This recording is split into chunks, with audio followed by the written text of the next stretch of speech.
Let's get this show on the road, shall we? Here we go. Greetings and salutations, everybody. My name is Andrew Kirchhoff, as you know, and welcome to this live stream for today. It's a very, very impromptu, to say the very least.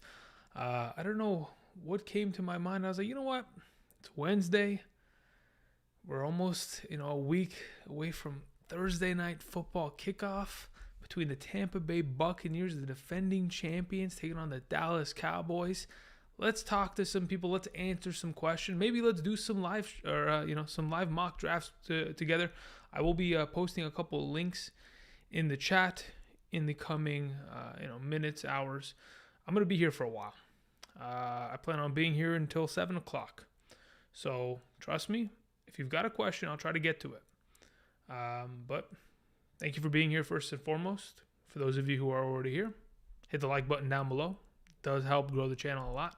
I do appreciate your guys' support as per usual, because again, if you guys weren't here to watch, I can assure you, Andrew wouldn't be here to be recording to nobody.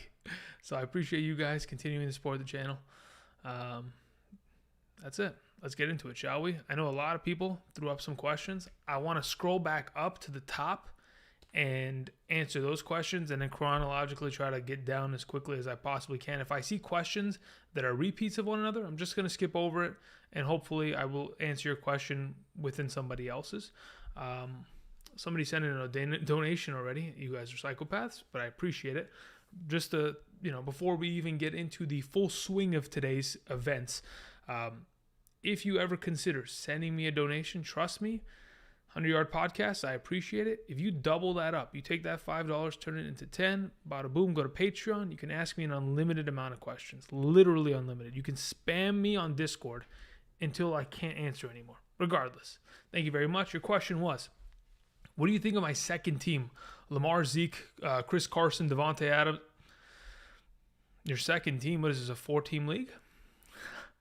You got yourself Zeke, Carson, Adams, Keenan Allen, Darren Waller, and Amari Cooper. Okay, so I'm assuming you're playing in at least a 6 to 8 team league. On top of that, it's an all-star team across the board. Really, it's going to just, the differential between whether or not you win or lose this league is whether you've selected the studs that end up producing better than other people's studs. As right now, your team looks fantastic. I have no complaints whatsoever. So it's just a matter of, just start those starters every single week and hope they don't get injured. That's pretty much it. Deadpool sent in one more question. Said, hey man, I have two potential trade between a PPR Dynasty. Okay, Superflex. First trade is Swift or Mixon. So between the two in a PPR Dynasty, to be honest, I'm leaning in the direction, is PPR, right? Yeah, I'm leaning in the direction of Mixon. And then the second one is Swift, Gus, Pat Fairmouth, or Ridley. Give me Ridley. Thank you very much. Okay, so there was a couple questions that were at the top of this chart that I'm going to try to just go through and try to meet you guys at the bottom. I'll try my very best. Okay, first question I saw while I was sitting there was Gaskin or Edwards. If you're playing in a full PPR, I'll take Gaskin. If you're playing in a half or a standard, I'll take Edwards. Next, we need Rieger or Paris Campbell. Neither. That's really the option. But due to the fact that T.Y. Hilton will be out and on the IR for a lot of this upcoming season because of the neck surgery he had. He might even miss the whole season. I don't know to the extent, but Paris Campbell, Michael Pittman Jr., one of them are going to be decent options this year. As of which one of the two, I'm not holding my breath for either. Rieger, listen, if I have to pick between both these potential options, I'll just take Rieger. Paris Campbell has been in the league longer, hasn't shown as much, and he's had viable quarterback options to feed him the ball, just hasn't been able to deliver. Okay, let's keep it scrolling. Let's see here. Can you expand your forecast on Lamar Jackson? Yeah, I feels like I hit a nerve with a lot of you guys when I talk about Lamar. Look, the guy's going to run for 1,000 yards. He's probably going to run for 7 touchdowns. Great. Those are incredible numbers. He's done that each of the last 2 seasons. But his receiving core, though they have brought in options, doesn't make me feel like he's going to improve in his passing game that much more significantly. I mean, he threw for 26 touchdowns last year. I think he'll put up similar numbers. 26 touchdowns and 7 interceptions, 3,000 plus passing yards. I don't think his receiving game is going to take it to the next level unless unless somehow he improved this offseason as a pocket passer. And We all know that he has his limitations there.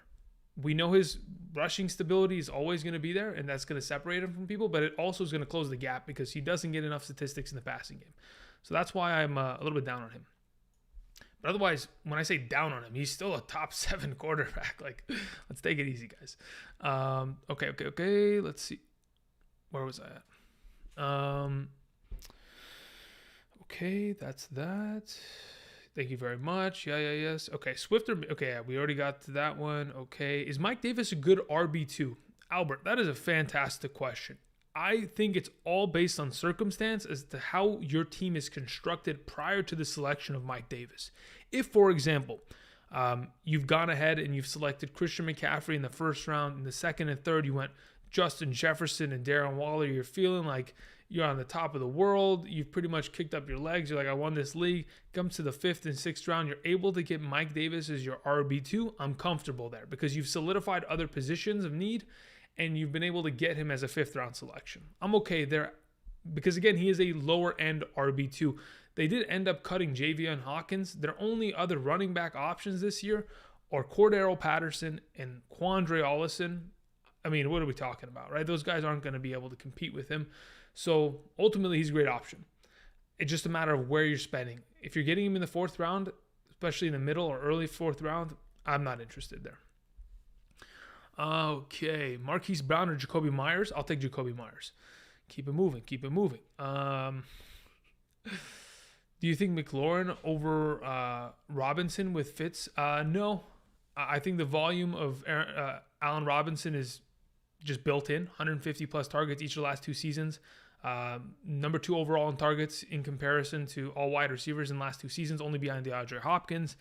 I think it's built in. I mean, Andy Dalton may not be the best quarterback, but neither was Mitchell Trubisky and Nick Foles last season. Neither was Blake Bortles in years prior with Allen Robinson. The guy's been a healthy, player overall, and the offense is pretty much funneling him all season long. So no problem there. Greetings, salutations. How confident are you with Burrow and Tua in a Superflex?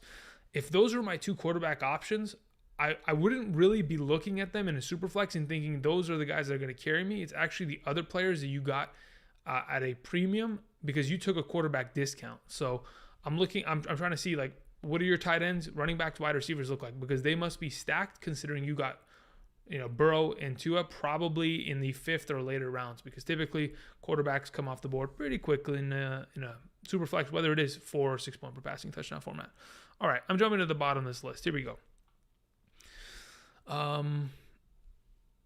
Here we go. All right, there's a lot of questions, guys, and a lot to choose from. I'm going to try to pick ones that aren't 9 paragraphs long. Okay. Damian Harris or Gus Edwards, half PPR. I'll take Gus Edwards. Do you think, assuming they don't sign anybody, that's going to be the biggest question, though. Do you think Joe Mixon in the 5th is a snag? What? Sam? Yes. Joe Mixon in the 3rd is a snag. I mean, come on. Yes, of course. Michael sends in a question. Hey, Andy, 12-team full PPR, 3 wide receivers plus flex, 0 RB strategy. Went Herbert, Diggs, Metcalf, Woods, Allen Robinson. My RB1 is Mike Davis. RB2 is Singletary and Trey Sermon. Irv Smith is my tight end with Tanyan. Okay, Irv Smith is out for the season, so you can drop him immediately. Go get another option. Specifically, go get another PPR back. You're playing in a full PPR. Go see if Jamal Williams, Nyheim Hines are available. Guys, I mean, a lot of people don't realize Nyheim Hines was the number 15 overall running back in a full PPR last year. Yet, we just kind of overlook him. Like, he's going to catch the ball a bunch. It's Frank Wright. The offense is built for that. Jonathan Taylor's not going to have all the snaps. So, regardless, go look for a PPR back, drop Tanyan, keep Tanyan, drop Irv Smith. Okay, almost made a mistake there. But in terms of your overall roster, I can't. If I had that team every Sunday and my RB1 was Davis, okay, maybe Davis has a top 15 season, best case scenario, top 15 season. Your RB2 is in shambles. You ain't got anybody there. Sermon has to take the job within the first 4 weeks because if you're not able to win games with those wide receivers and they're not able to just outright win you games, and Sermon is potentially tanking your team because he's not putting up enough points in the first couple weeks, it's going to be tough. It's going to be tough. You don't want to lose too many times early in the season. You could set yourself up for a disaster trying to come back at the back end of the season, especially if you play in a 12-team league that only has 6 teams going into the playoffs. Okay, I have 2 questions. Okay, here we go, Cott. Says, should I start Dak Prescott this? No, I'm not answering starter sit questions. No. Listen, when we get to Monday, okay, Monday the 6th of September, I'll start answering starter sits. I want to answer draft questions, guys. No starter sits. My goodness. And I understand why you have the question. Because Dak Prescott, shoulder, Tampa Bay, tough matchup. Lawrence playing against Houston. We'll talk about it. There's obviously a conversation to be had there. But not right now, okay? Patrick was saying, hey, Andrew, who won this trade? Kelsey, Claypool, and Hunt for Higbee and Henry. 12-team PPR. I think it depends on how the rest of your team looks, but just in a vacuum, who won the trade? I'll take the Kelsey, Claypool, and Hunt team. Yeah, because Higbee is irrelevant to me. I don't think it doesn't have much value in my eyes, right? But if you're getting Kelsey, Claypool, and Hunt, and they're actually like fitting into your lineup and playing on a weekly basis, then it matters. That's why I'm saying in a vacuum, I'll take that, but it really depends on what your lineup looks like. Because if you're going to take Claypool and Hunt and neither of them are going to play for you, you're obviously making a mistake by giving Kelsey for Henry, because Henry wins that 10 times out of 10. JD says, please help. Trade or stay? Okay. Brady, Cook, Swift, Edmonds, Lindsey, Hopkins, Higgins. Okay. Wait, I don't understand. Okay, what? So you named a bunch of players. Trade bundle, stay, and for who? JD, I don't understand your question. You sent me your lineup. You're asking if you want me to, okay. So you're saying, should I trade? This is the lineup I have. Okay, with that taking into consideration. Yeah, I mean, do you want to trade? I mean, okay, look, you don't need Logan Thomas and Mike Gesicki. Go trade one of them. You don't need both. You just don't. Go trade one of them and go bundle it up with Kenny Golladay to somebody who's a Kenny Golladay lover and send it. Maybe take DeAndre Swift and take one of those tight ends and send it. And try to improve your RB2 if you can. But in terms of your wide receiver core, I'm okay with Hopkins, Higgins, and Golladay. I'm okay there. And then you said, grade my team. This is from Anki. Thank you very much for the donation. Says, 10-team full PPR, Tannehill, McCaffrey, Henderson, Ridley, Woods, Waller, DJ Moore. Okay, so as a starting roster, you started at the first pick. You got Ridley in the second round, Waller in the third. I'm pretty happy with that, to say the very least, in a 10-team full PPR. You ended up getting Henderson and Woods. I mean, okay, you have Gus Edwards. You have Damian Harris. You have Julio. Wait, why is Julio on the bench? What? Okay, you have Gus Edwards, Damian Harris, Julio, Ayuk, and Myers on the bench. You got a good team, dude.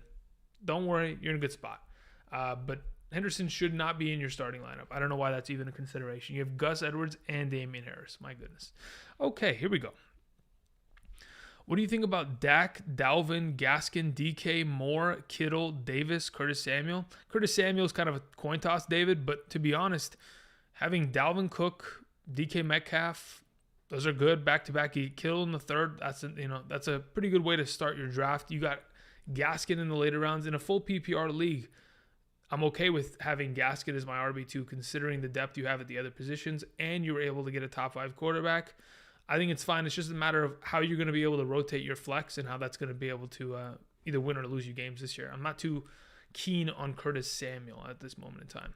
First pick Kelsey, question mark? No, you're not going to. No one should first pick Kelsey. No, thank you. At this point, Kelsey should go in the back end of the first round, at very earliest in a full PPR 9th pick. Otherwise, 10th, 11th, 12th in a half PPR. Dami says 12-team half PPR.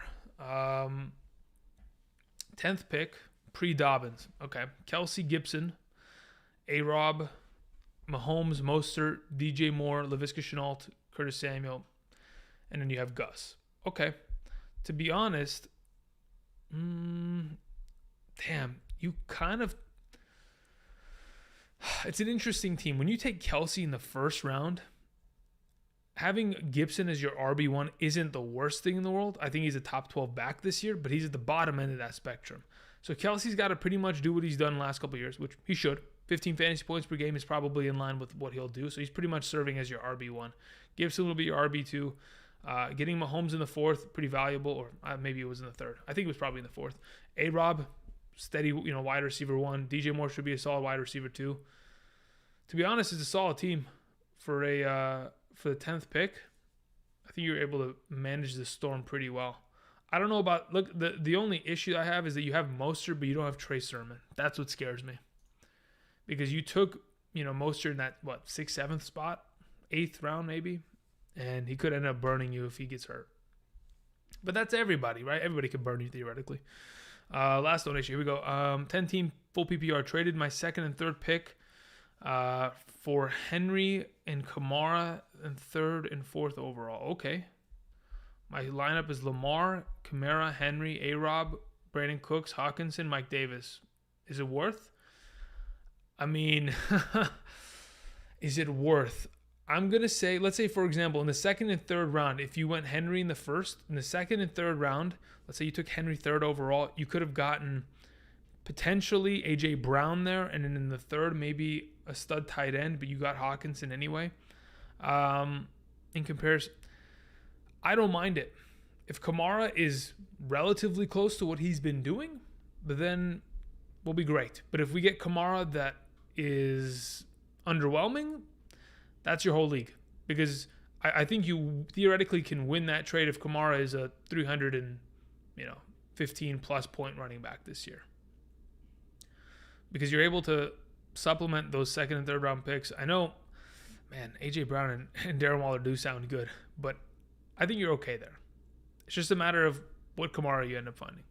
All right, let me get into this chat. Let me see what we're doing in here. Seahawks have a tough schedule against the pass. You think DK is all that this year? Yeah, I mean, to be honest, I do.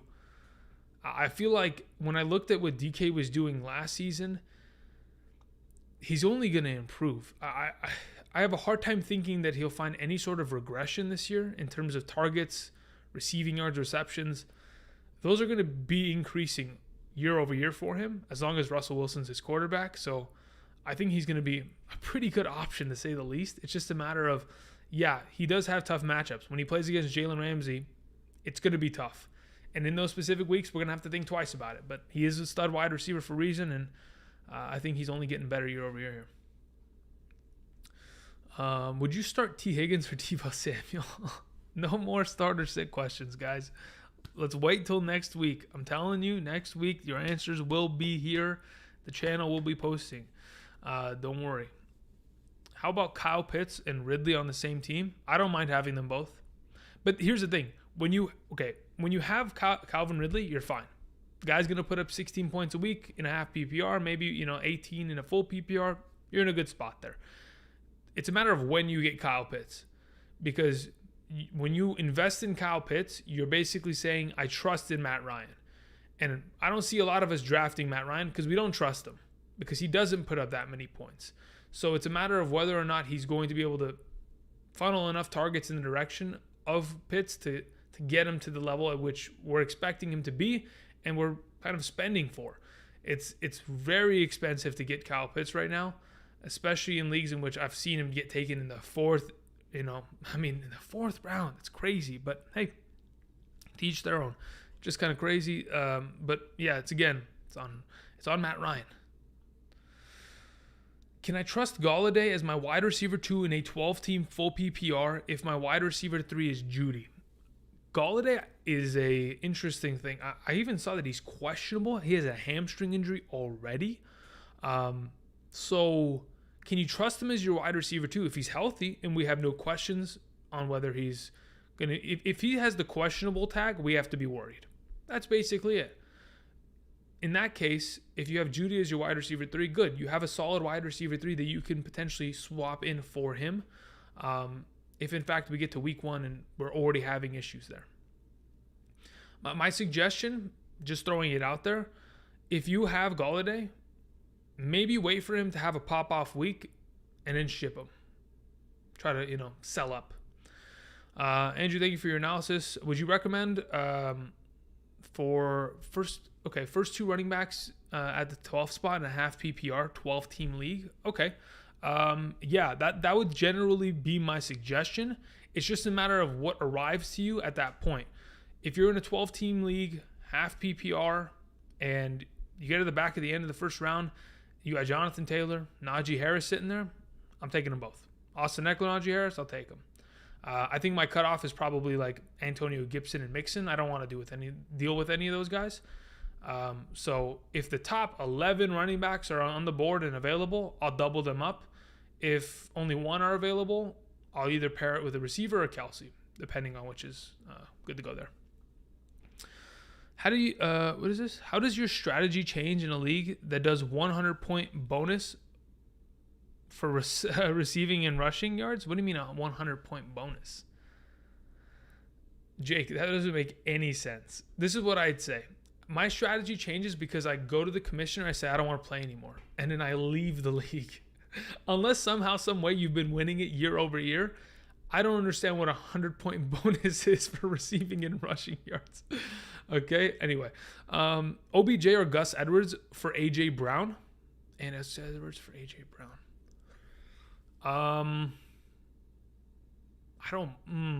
Okay, let's think about this, okay? What is the maximum capability of what we anticipate Gus Edwards to produce? With Dobbins gone, he's probably going to get 220 rushing attempts. Okay, 5 yards per carry, he could surpass 1,000. Great, 100 points in the bank. He's going to get himself maybe 8 to 10 touchdowns. Maybe, but he should. Again, Mark Ingram 2 years back, 2019, 15 touchdowns, 10 on the ground, 5 through the air. J.K. Dobbins last year, the last, weeks 13 through 17, he had like 5-6 consecutive games of a rushing touchdown. So we know he's going to score touchdowns. Okay, so great. 100 points from the rushing yards, probably somewhere looking at 50, maybe 50 plus points from rushing touchdowns. If he gets a little sprinkle of receiving yards, maybe like 10, 15 for maybe 100 receiving yards, 10 or 15 receptions for 100 receiving yards, we end up with a decent 100 and maybe 80, no, not 180. Nah, that's too much. 160, 170 point running back. AJ Brown is significantly better in terms of overall productivity. It just depends what the rest of your running back depth look like, because if you're going to give away Gus Edwards, who should be in your flex every single week, you better have somebody to replace him, because you're giving away OBJ, who should be pretty good this year, and you're giving away Gus. So unless you don't have the RB depth to handle that, I wouldn't do it. But otherwise, if you've got the RB depth to fill, then I don't mind it. Who are your sleeper tight ends? Irv Smith was until he's out for the season. And now I'm in shambles. Give me Jonnu Smith every day, all day. I'm going all in on him. Let's see here. I put all my money on Harris this year. Picked him in both my 12-team leagues. Paired him with Cooks and Aaron Jones in another. Okay, not bad. Listen, I don't mind Damian Harris. Just don't expect him to catch the ball. In a full PPR, he's at a significant disadvantage. Let's see here. Would you reach in a draft for Darren Waller at pick 19 in the second round in a 14-team league? Half PPR? Okay, so this is what I'll say. In a 14-team league, what pick is it? 19? So we have 14 there and then 5 back. So we have 14, 13, 12, 11, 10. So you're 10th pick overall. In the first round, you probably get a running back, which you need. In the second round, pulling the trigger on a tight end is not a bad option. I don't mind it. In a full PPR, I'd feel far more secure. But considering the fact that the draft is going and not coming back for quite some time, solidifying yourself a tight end there is not a bad option. It just depends on what other wide receivers are there. If there's a top 5 wide receiver, I'm probably going in that direction because it's just far too valuable to kind of pass up on. But I don't mind going Waller there. If all the good running backs are gone, top 5 wide receivers are gone, I don't mind going Waller there. But in a full PPR, he's an automatic at that spot. The guy caught the ball over 100 times last year, so yeah. How many rebounds should running backs need to to be considered good? I don't do fantasy basketball, but that's a funny question. Hey, P. Actually, I've played fantasy basketball a couple times, but yeah, I'm not. I watched a lot of basketball, but I don't play fantasy for it. Hey, Andrew, how many running backs in a 12-team league? Okay, how are my running backs? Sorry. Zeke, Mike Davis, Henderson, Jamal Williams, Hines. In a full PPR, I don't mind that. I mean, Zeke and Mike Davis are your 1-2 combo. Hopefully, in a full PPR, your flex is probably a wide receiver because I'm not sure if I want to trust in Henderson or Jamal Williams or Hines to be my flex unless I know that there's a streamline of targets, which hopefully we'll see for Jamal Williams and or Hines this year. At least they can get you to that 10-point mark as your flex. But the question that I thought I read was, how many running backs should I have on my team? This is a point that I want to make, and I'll get to the donations in just a moment. In a regular league, I think you should at least have, let's say, for example, you have 1 starting quarterback, 2 starting running backs, 2 wide receivers, 1 tight end, 1 flex, kicker defense, 5 bench. I think you should at least, what is that, a 16-man roster? In a 16-man roster, if you eliminate the kicker and defense, you get down to 14, get rid of a tight end and a quarterback, you're down to 12. I think you could very easily come out of a draft with 5 or 6 running backs, or you should at very least come out of a draft with 5 or 6 running backs. So if you've come out of a draft with only 3 or 4, you got to recheck it. Maybe your league has a limitation as to how many running backs you can draft overall, but anyway. Let me get to the donations here.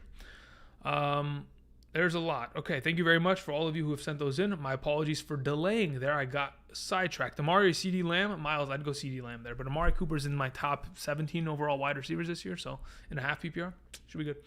Okay, 10-team league. From Rocky's Love says, PPR. Oh, yeah, we already did this one. Yeah, I liked it. I don't mind getting Kamara, especially in a full PPR. The guy's going to feast. Okay. Corey sent in one. Said, I'm currently in a 12-man PPR league. Oh, man. We're trading picks like this, huh?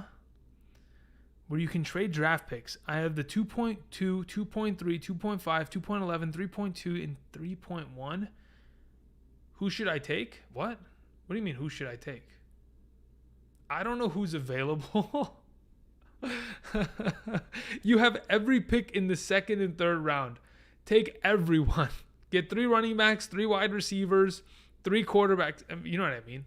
Look, if those are the only picks that you have, and you only have 2nd round picks, then you're gonna have to just pick up the scraps. But it's too much of, there's too many variables to tell you who to pick because I don't know who's available. I mean, it's a matter of what you need. If those are literally your only picks, 2.2, 2.3, and 2.5 should be running back, wide receiver, or tight end. 2.11 should be whatever you didn't address. 3.1, same. 3.10, quarterback, send it. All right. Javier says, where do you ideally take Barkley, Waller, Kittle in 10-team half PPRs? Ideally, Barkley in the 2nd round, typically. Kittle and Waller in the 3rd. Ideally, that's where I want them. If I'm in the number 1 overall position in a 10-team league and I've taken McCaffrey and he comes back to me, I'll pull the trigger on taking a tight end there, whether it is Waller or Kittle, whichever one I prefer. In my opinion, I would take Waller there because the volume of targets are just more, so more opportunity leads to more potential for success. But at this point, yeah, I'm okay with going and grabbing a tight end there. But ideally, Saquon in the 2nd and Kittle and Darren Waller in the 3rd. Okay, Joel Soto sent in a question. Says 12-team full PPR went wide receivers first. Okay, so your wide receivers are Devontae Adams, DeAndre Hopkins. Your running backs are David Montgomery and Chris Carson. You recovered basically. Austin Hooper's your tight end. You can have 2 flexes in this league. You have Callaway and Boyd. I think you're fine there. Yeah, for as much of a risk that you took, you were able to actually find good running backs in the 3rd and 4th round, even though it's a 12-team league.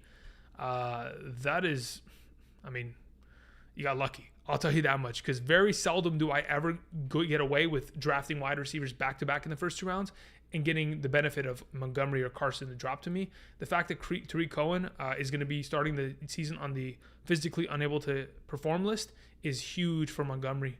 So got a good-looking team there, to say the least. And I really do like Callaway, especially considering until Michael Thomas returns, which we don't even know what the timeline looks like, he's going to be the number one. Nick Dillard said QB is Dak Prescott, McCaffrey, Mixon, Julio, Deontay, Waller. Flex is Corey Davis and Chenault. Okay. I mean, as the first overall pick, taking McCaffrey, taking Waller in the second, getting Mixon in the third is a steal, like I was saying a little bit earlier. Getting Julio and Deontay Johnson in the fourth and fifth, and Prescott in the sixth. Chef's kiss, I'll take it. Honestly. Because I always say it. This is why I want to wait on wide receiver. Being able to get Deontay Johnson and Julio Jones in the fourth and fifth rounds, or maybe even you got one in the sixth and you took Prescott earlier. Being able to do that is extremely valuable to your team because you've solidified two solid running backs who, in my opinion, can both be, I mean, obviously the one's going to be the best of the group. He's pretty much two running backs in one. McCaffrey's putting up 27 points a week in a half PPR, 29 in a full PPR.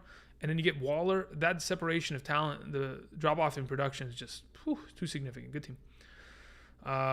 Greg James sent in a dono but did not attach a message to it. Let me see if I can F3 function and find your message maybe in the chat. Okay, here we go. Rate my team. 10 team, full PPR, 2 flex. Okay, cool. You have Herbert, Zeke, Gibson. Already like it. Robinson, even better. Kupp, great. Kyle Pitts, Chris Carson. Oh, okay. So we just said forget the wide receiver position. Understood. So you went with 5 running backs. You went Zeke, Gibson, Robinson, Carson, and Edwards in a full PPR. Dude, I'm going to be honest. I think you might get outscored at times. Unless these guys are scoring touchdowns, Gus Edwards is not catching the ball often. So that's going to be like the biggest question as to whether you replace him. But Zeke will be fine. Robinson will be fine. Gibson will be fine. Carson is, let's hope he stays healthy. Kyle Pitts and Kupp are fine. Gus Edwards, I think that's the biggest thing. Otherwise, I mean, in any scenario, I'd love to have that many solid running backs. I think people might come knocking on your door for running backs after the first couple weeks with an ample swap for a good overall wide receiver that you can put in that flex spot. App status 1 says 12 team full PPR. My lineup is Herbert, Aaron Jones, Gibson, Kupp, Woods. Okay, that's a lot of Rams receivers, but hopefully Matthew Stafford for MVP. We'll see. Rams, there we go. Anyway, TJ Hawkinson, Steelers defense, Justin Tucker. Okay, cool. So you got a solid defense kicker combination. My bench is Brandon Cooks, Michael Pittman. Yep, his value just went up today. 2 rookie running backs, Chase Edmonds. Does having Kupp and Woods ruin me? I don't think it ruins you. It's just a matter of what Kupp and Woods we get. If we get the same one from last year, then yes, you're ruined. But if you get the combination that we saw in 2018, I think we'll be, or 2019 and 2018, I think we'll be in a really good spot overall. But otherwise, good team. I mean, you went double RB to start, ended up getting double wide receiver after, picking up a tight end and a quarterback, solidifying it that way. It's just tough, man, because I know where you drafted. You drafted either 7th, 8th, or 9th. That's where you drafted, and that's why you had to go Aaron Jones, and that's tough. It always is. Carson says, picking 11th or 12th in a PPR, thinking an RB and Diggs, would you stack Josh Allen and Diggs if he falls? Yeah, my cutoff. If one of my top 3 quarterbacks, specifically if you've seen the tier list video, Mahomes, Josh Allen, Murray, if either 3 of them fall into the 4th round, they're mine. Take it. I mean, unless there is a running back or a receiver that absolutely should not be there, my cutoff is 4th round, top 3 quarterback. It's mine. I'm taking it. So that's what I would look for. If in fact you're sitting at the back end, you go, let's say for example, Nick Chubb, and then you go Diggs, and it comes back down to you. You get another running back. Maybe somebody wants to fall to you. You'll most likely in the 3rd round, in all honesty, get Josh Jacobs. And then you're going to look at the 4th round. If CeeDee Lamb's still there, I might. But otherwise, I'll take Josh Allen there. I don't mind that. Keeper League. Keeping Ridley in the 5th. 12-team, half PPR. I have the 6th pick. Okay. That's cool. Who or what am I targeting in my first 4 picks? Okay, so considering you're keeping Ridley in the 5th, and you have the 6th pick overall, I'm assuming that there's other really valuable players being kept. Either way, you're going running back in the 1st round. Undoubtedly. with the 6th pick, you're probably going Aaron Jones. In the 2nd round, I would say that you have the ability to either wait and grab a running back if they are at the caliber of, at least at the top 12 kind of region. If not, I would say that your next best available selection is going for Waller there and then getting wide receiver and running back in the 3rd. All right. Brett says keeper league. Okay, that was Brett. Thank you very much, Brett. Appreciate it. Salmon Salad says, Salmon Salad. Should I trade Dak, CD for Damian Harris and AJ Brown? I already have. Yeah, of course. Yeah, automatic. I don't even have to read the rest of your team. Yeah. Salmon Salad, make the trade right now. Call the guy, say we're doing it, accept the trade. Because you already have Lamar. Why wouldn't you? Yeah, of course, send Dak. We don't need him. AJ Brown's a better receiver than CeeDee Lamb this year. Damian Harris is just gravy on top of it. So, yeah, for sure. Brian Jordan says, how high are you on Najee Harris? I think he's over Aaron Jones. No, not at all. Aaron Jones is my number 6 overall back this year. After McCaffrey, Cook, Henry, Alvin Kamara, Zeke, whatever order you want to put it in. Aaron Jones is the safest running back after, and there's no question about it. He's finished as the number 2 and number 5 overall running backs in back-to-back seasons. I mean, the amount of touchdowns he scored 30 touchdowns in his last 30 games. What are we talking about here, right? He's too valuable to pass up on. And though it may not look like a sexy pick, yeah, there's Najee Harris, he could be the next Jonathan Taylor. Ooh, let's take it easy. Let's go with Aaron Jones. Jamal Williams is gone. I'm expecting all those carries and all those touches to kind of go in the direction of A.J. Dillon, kind of keep him under wraps and not overtaking. But thank you for the question. Here we go. iShine101 says, Sup, Drew? Should I start Hurts? Okay, here we go. I already said it. No starter sits. Please. Oh, my gosh. Okay, should I start Hurts against ATL for upside or Josh Allen versus the Steelers for his high floor? Listen, off the top of my head, right now, I'm starting Josh Allen. I'm pretty sure he torched them last season. Pretty sure. Torched. Okay, he probably scored like 20 plus fantasy points. But for right now, I don't even know. I don't even know what my rankings are. I don't even know what the week 1 matchups are. I'm so in on just drafting right now. That's all that I'm tunneled in on. But thank you very much. I'd go with Allen for right now. You'll see it, dude. Listen, next Wednesday, literally 1 week from today, my quarterback rankings for week 1 will be out on YouTube Live. At that point, you'll know. Okay? There'll be no questions at that point. Thomas says, rate my team. Half PPR, 6-point per passing touchdown format. Great. You got Brady. I like that. Swift and Harris. Okay. Diggs and Ridley. Looking. Oh, man. Kittle. Oh, man. OBJ, AB, and then Javonte. Listen, I'm liking the team. You got 2 of the top 4 wide receivers, top 12 running back, solid quarterback that in a 6-point per passing touchdown league should be able to make a pretty big difference and a dent in comparison to a lot of these running quarterbacks. And then you got a couple good, pocket sleepers in that bench category that could end up being your lottery ticket this year. I'm not a huge fan of Swift, but to be honest, I don't mind it at all. Troll King 2988 says, do you still have a Patreon with private YouTube videos for members? Discord, what is this? You still have a Patreon? Yeah, I do. Yeah, you can go check it out. It's in the description. Yeah. Okay. Thank you very much, CB. All right, let's see here. Where are we at? How do you feel about Najee Harris, RB2, and Allen Robinson as wide receiver 2? I mean, I'll take it any day of the week. Any day of the week. What position should I be drafting in my first 4 rounds? 10 team? Depends what you draft from. If you're the first overall, if you're in the first 5 picks, first 6 picks, you should be taking a running back. That's automatic. So, yeah, it just depends where you're selecting from. Najee Harris versus Josh Allen, keepers, Dynasty League. I mean, you're keeping the running back.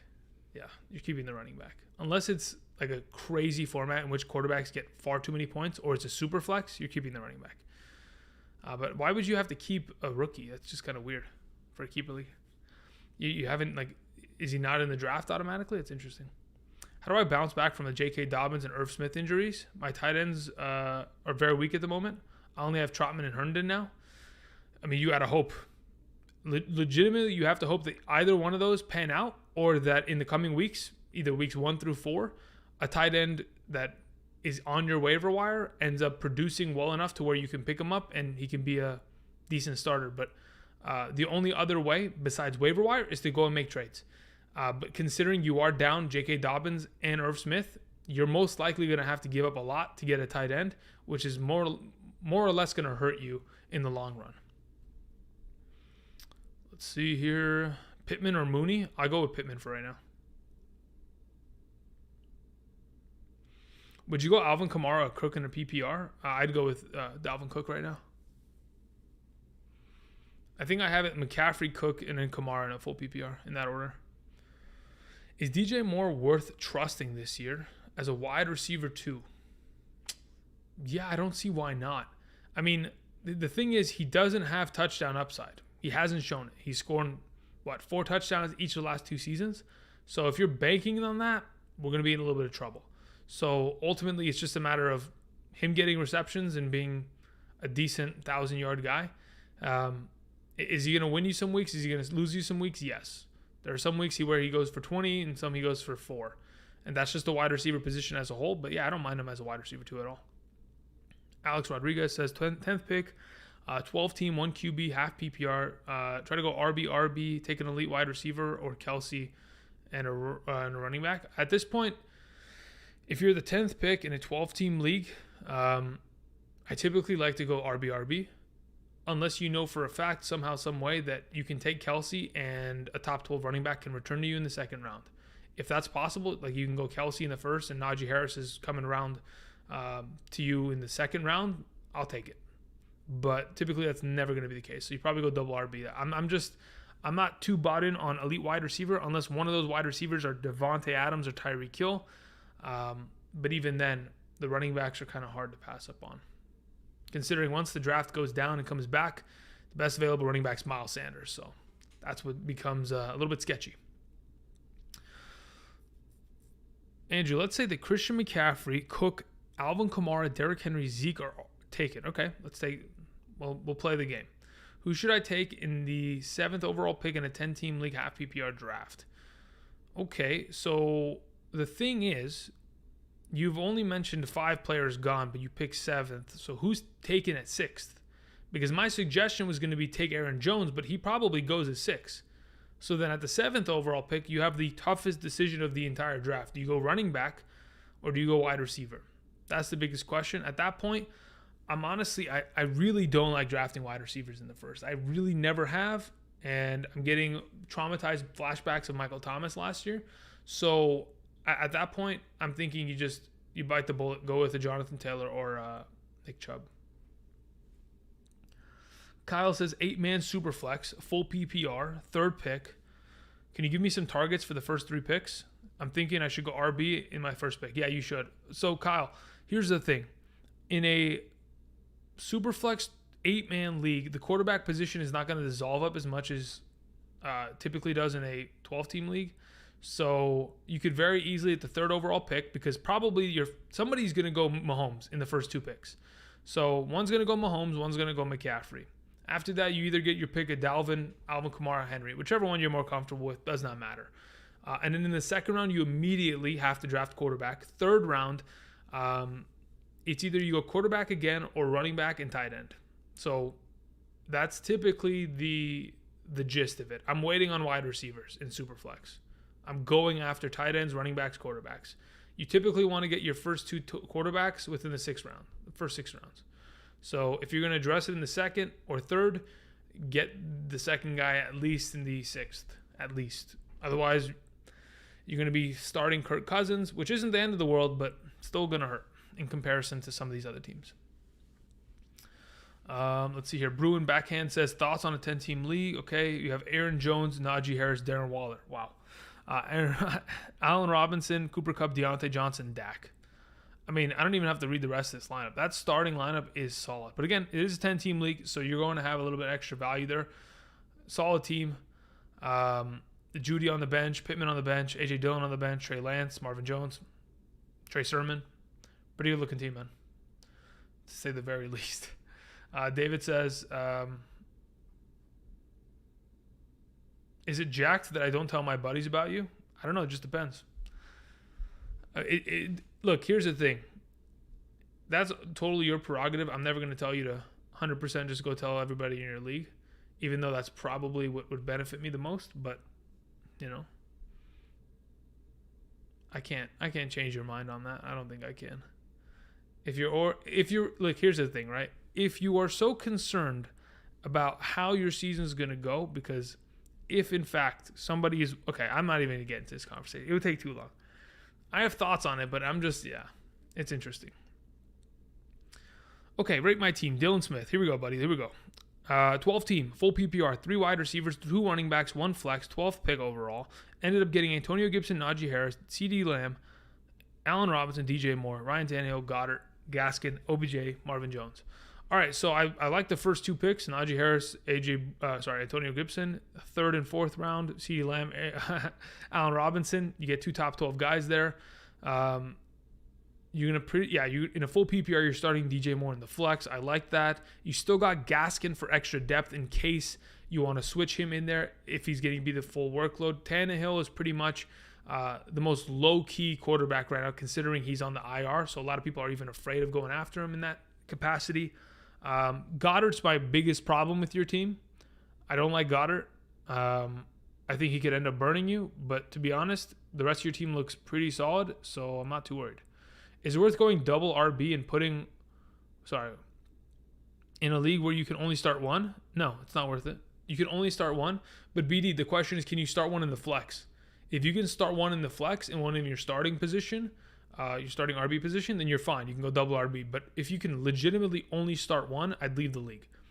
Running back is literally the end-all, be-all king of fantasy football.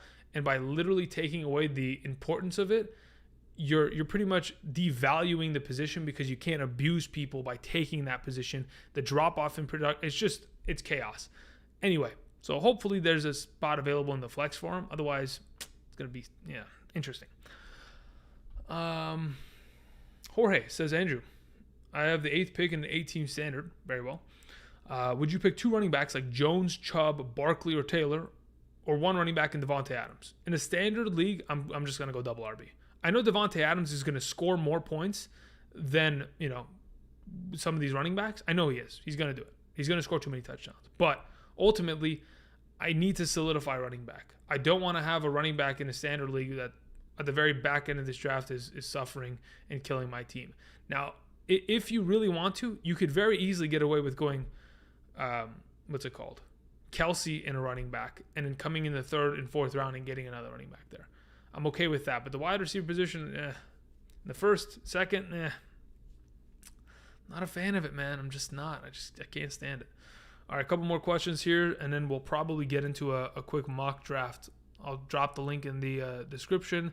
There's a lot of you in here. I do appreciate you guys being here today on this impromptu live stream of sorts. If you guys haven't already, and you can, click that like button. It does really help out a lot in terms of growing the channel and continuing to keep the train rolling. Appreciate it. Thank you. All right, so a couple more questions. James Mills was saying in a 12-team league, half PPR, you have Kyler Murray, McCaffrey, Gus Edwards, Swift, Henderson, Michelle. Okay, that's a lot of running backs. And then you have Jefferson, A.J. Brown. My gosh. Debo Samuel, Pittman, Cooks, and Gesicki. I mean, okay, so you went McCaffrey in the 1st, 2nd round. You got Jefferson, 3rd round. You went A.J. Brown. You took the discount at running back, which is interesting, but eventually we were able to get Swift because, again, he's being undervalued due to the injury situation. You got Gus Edwards late because people aren't paying attention. And then you were able to get Pittman as a later pick and still Kyler Murray. I mean, I'm fine with that.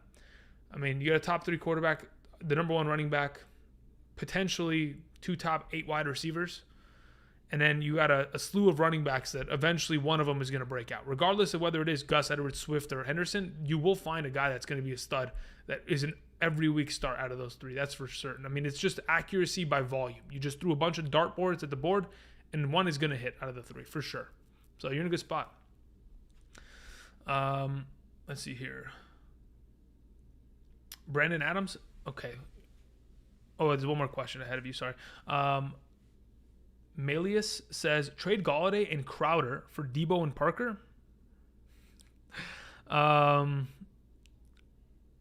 Crowder is irrelevant to me until I see him play. Because, yes, Crowder's been a great player year over year for the last couple seasons. But I'm hearing a lot of, not so much Crowder, more Elijah Moore in that offense. So, for now,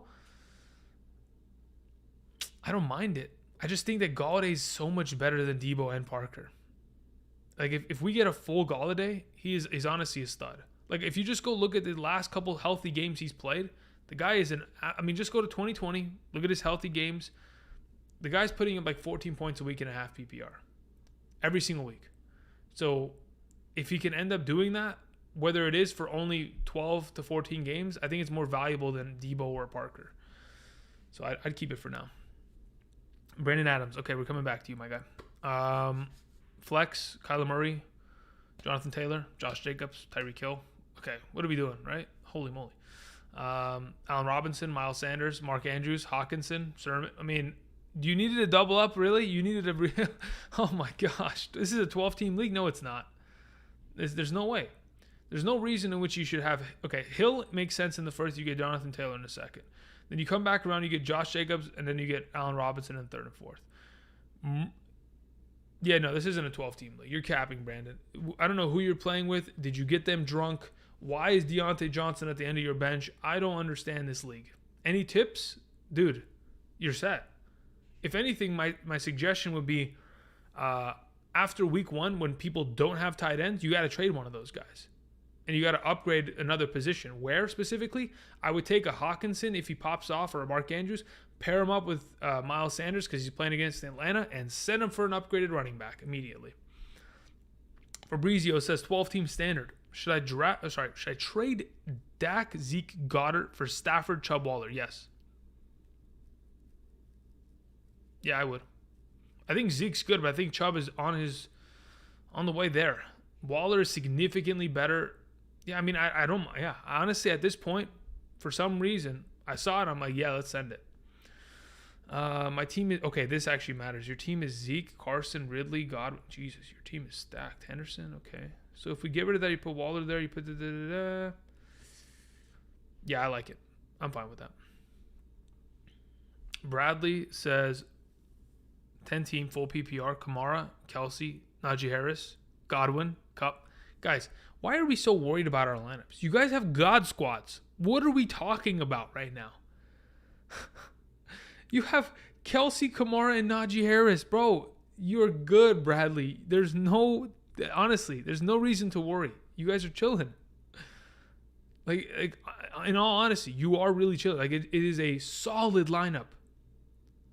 I mean, I understand you're playing in a 10-team league, so there are other teams that are stacked, but holy moly, I couldn't have asked for a better 3-man start than Kamara, Kelsey, Najee Harris. I mean, holy, oof, sheesh. And you have Lamar Jackson, and Godwin, and Cup. What are we talking about? I don't want to answer these questions, guys. Your teams are stacked.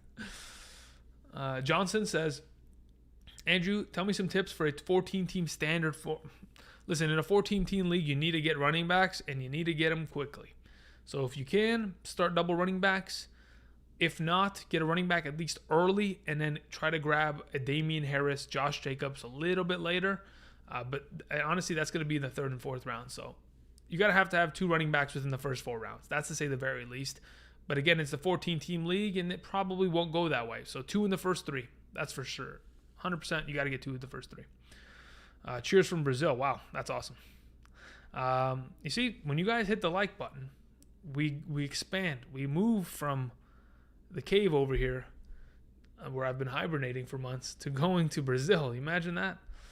Why do I only see 157 likes? Come on, guys. Okay, thank you very much. Anyway, a couple more questions. Can you guys stop sending in the donations? There's so many. I mean, I love it. Thank you. I appreciate the support, but I want to get to the mock draft. Okay, so let's take it easy, guys. Let's take it easy. Okay, a couple more strategies. Okay, strategies when drafting last. 12-team league. What round do I take a quarterback? If you get to the 4th round, you're the 12th pick. Let's say you go double running back in the first 2, you come back in the 3rd, grab a wide receiver. 4th round, Josh Allen or Kyler available, I'll take it there. If they're not, then you wait till the 5th and Slick's turn. Nick Richards says, this is the best squad of all 35 of my leagues. Holy moly. It's a Dynasty PPR Superflex. You have Murray, Carr, Darnold, Cook, Henry, Chubb, Tyreek, Ridley, Diggs, McLaurin. So you're just trying to flex on us. That's what it is. I understand now. You're just showing up and flexing on us. I see how it is, Nick.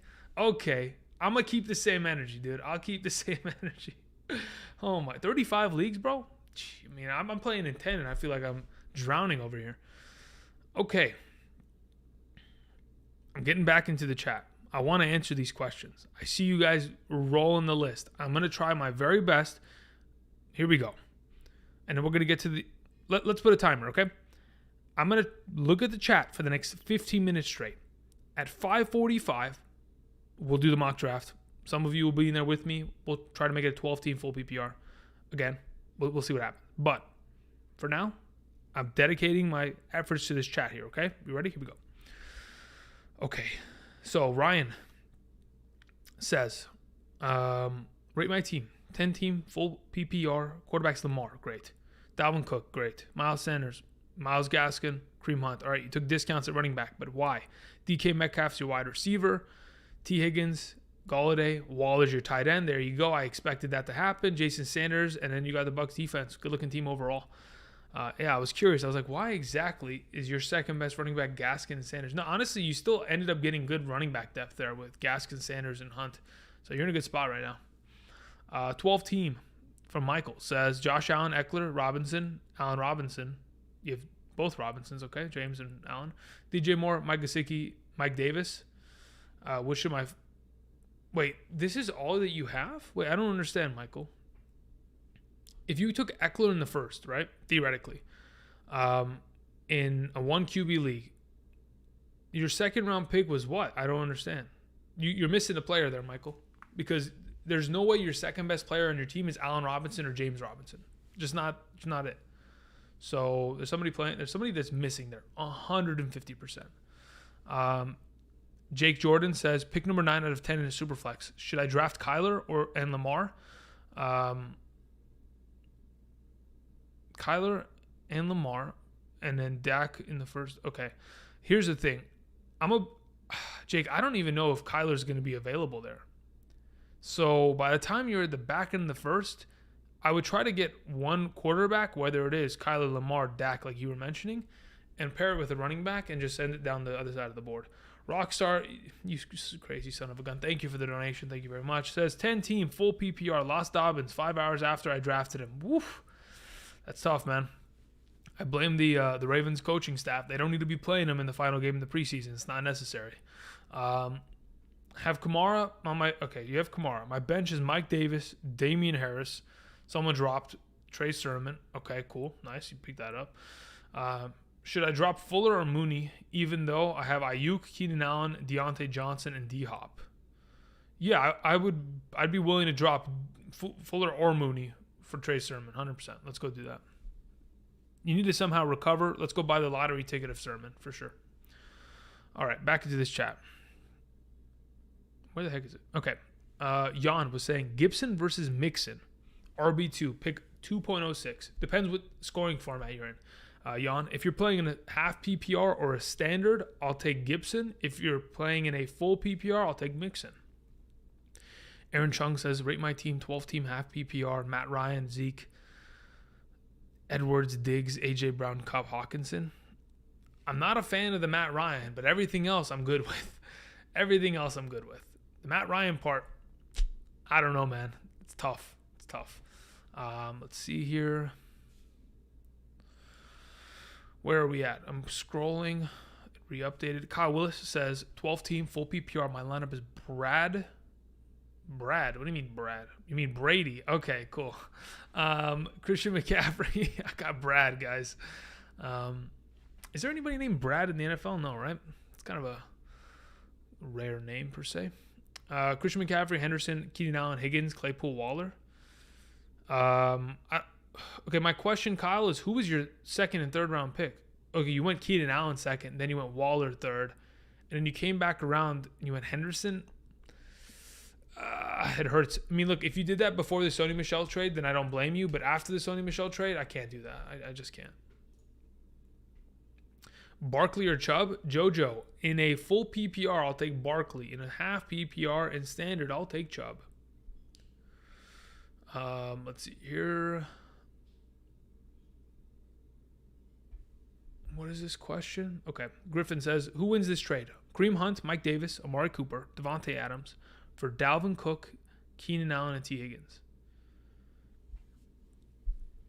Amari Cooper, Devontae Adams, Dalvin Cook, Keenan Allen. It really depends on what the rest of your roster looks like. In a vacuum, to be totally honest, I think oh man, the running back. Yeah, no, it can't be. It doesn't work in a vacuum because give me the Dalvin Cook team for now. I'll take the Dalvin, Keenan Allen, and T. Higgins team.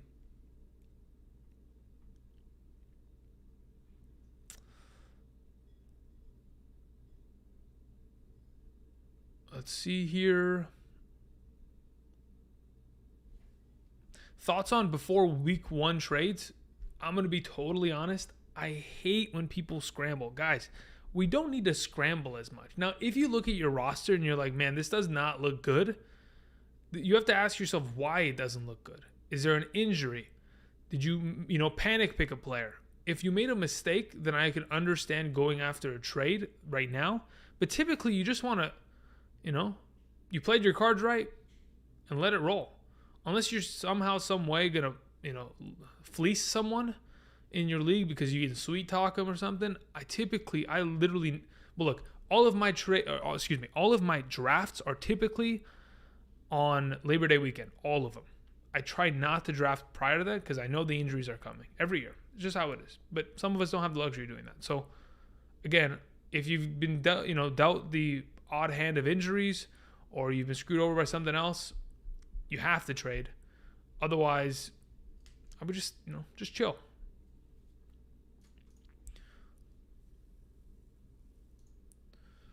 Okie dokie. Steven says, mock draft with subs tonight. That's correct. In 8 minutes. 5:45 my time. We will be doing that. Is Tony Jones Jr. a better pick than J.D. McKissic in a 12-team PPR? It depends. Is Tony Jones Jr. going to play more than Latavius Murray? The rumors are that he will, but Latavius Murray didn't get cut. So leads me to believe that, I mean, what is Tony Jones Jr. going to do? Like, do we assume that he's the handcuff? If that's the case, and you have Kamara, sure. But otherwise, I'll take J.D. McKissic and potentially putting him into flex because of how many catches he might have this season. Najee Harris or Hopkins, or Najee or Hopkins, Ridley in the second. If I take Kamara in the first 10, okay. So if you took Kamara in the first, you're asking Najee or DeAndre Hopkins? I'll take Najee Harris. And then you take Ridley after. Kelsey says, help me? Just ask the question. What are you on about? Alrighty, let's see here. I think Toxic sent in something. Toxic Fuse. Where are you at, man? Any questions from you? No? Okay. Where are we at here? Man, y'all have drafted already, huh? Everybody's just ready to go. All right, Toxic Fuse. 10-team, full PPR. Do you see my team facing problems later this season?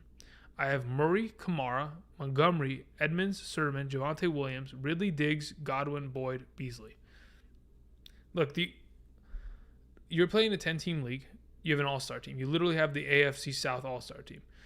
No, but in all honesty, the only reason I said that is because you have Ridley, Godwin, and Kamara. But nonetheless, the only issues you should literally ever come up with is injuries because your starters are studs. You have Murray, Kamara, Montgomery, Ridley, Diggs, Logan Thomas as your tight end. Your flex could be one of these 5 other players, and you're just going to play matchups. You're good. There's no problem here at all. At all.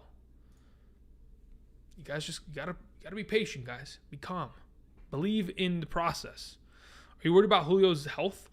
I mean, it depends. Are we talking about a similar hamstring injury? If so, yeah. But if it's nothing of that extent, then Julio has always been questionable. All week long, he's questionable. Plays on Sunday, gets 2 touchdowns. That's how he works. Arthur says, rate my team 18 PPR. Herbert, Eckler, Harris, Diggs, Jefferson, Kelsey, Davis, Lockett. Another all-star team. Eckler and Harris in the first 2 rounds. You got Diggs and Jefferson, I guess, in the after that. I don't know how you guys get these teams, man. Even in the 8 team, like all 4 of those players should be gone in the first 16 players off the board. Like, how did you get? I don't know how you got that. Like, it should go down. Literally, it should come to you and go down the board. And in that 3rd round, these guys should all be gone. Wait, you have Kelsey too. Wait, I don't understand, Arthur. What the heck is this team? Guys, what are we? Who cares what I think? You should look at that team and just be like, yeah, you know what? I'm winning this year. Like, what? Kelsey, Eckler, Harris, Herbert, Diggs, and Jefferson. What are we talking about? And then Eckler and Lockett and Davis. Sheesh, what are we doing? They're lying about their teams. Ben, you know what? I'm starting to get suspicious. I really am. I'm really starting to get suspicious here. Some of these are very interesting, to say the least. Some of you are imposters out here. Nah, I'm just kidding. I'm kidding. Rate my team, 12 team. All right, here we go. Hurts, Gibson, Najee, Allen Robinson, Robert Woods, Higbee, Gus, Claypool, Gaskin, Brandon Cooks, Devonta. Look, that looks like more of a normal lineup because that's in a 12-team league. That looks normal. In terms of your team, 2 top 12 running backs, 1 top 12 wide receiver, another top 15. Gus Edwards is going to play. He's not going to flex for you. He can't. He's just a rotation guy because you're playing in a full PPR. Unless it's a good matchup. Technically, the Ravens do have some good matchups in the first couple weeks. If I'm not mistaken, they play Las Vegas week 1, automatic start. They play Detroit in week 3, that's an automatic start. So you got a couple matchups there where you'll get pretty good help. Cincinnati's will be automatic starts. So will Cleveland. You know, you're going to be in a pretty good spot there. Overall, yeah, I like the roster. I mean, it's just a matter of whether or not Jalen Hurts is going to be able to produce. Because if, in fact, he's not, and you're going to have to replace him, I don't know what's available on the waiver to get you that at least 17.5 to 20-point upside of a quarterback. Kelsey, Gaskins for Kittle, Eckler, Devonta Smith. Yeah. Automatic. I will take Kittle, Eckler, and Devonta Smith over Kelsey and Gaskin. Yep. Thank you. Unless we're playing in a standard. If we're playing in a standard league, but I'm assuming you're playing in half or full PPR. That is my assumption. All right, let me go ahead real quick. Let me set up the sleeper draft, guys. Ladies and gentlemen. Ladies and gentlemen. From across the globe. I mean, we had somebody in here from Brazil. Where are you guys from, huh? I want to actually see this. Somebody in the chat. You guys let me know. Where are we repping, okay? I'm actually curious. Can you rate my team? Yeah, Jay Smooth, what's up? 8-team PPR. Aaron Jones, Stephon Diggs, A.J. Brown, Clyde Edwards, Russell Wilson, James Robinson, Mark Andrews. I mean, Deontay Johnson, Kareem Hunt. Guys got all-star teams. I don't know what to tell you guys. It's really hard for me to look at a team that has so many players that you should only get 2 of in the first 3 rounds. You should only get 2 of those players, but you have 4 or 5 of them. And I'm like, I'm stun locked. Like, I don't know what are we doing? So what do we have here? We have Brazil, Canada, Chicago, Texas, Queens, New York. Okay. Wakanda, my man. There it is. Well done. Kentucky, okay. New Jersey, okay. Germany? Oh my gosh. You guys are... That's awesome. All right, cool. Good to know.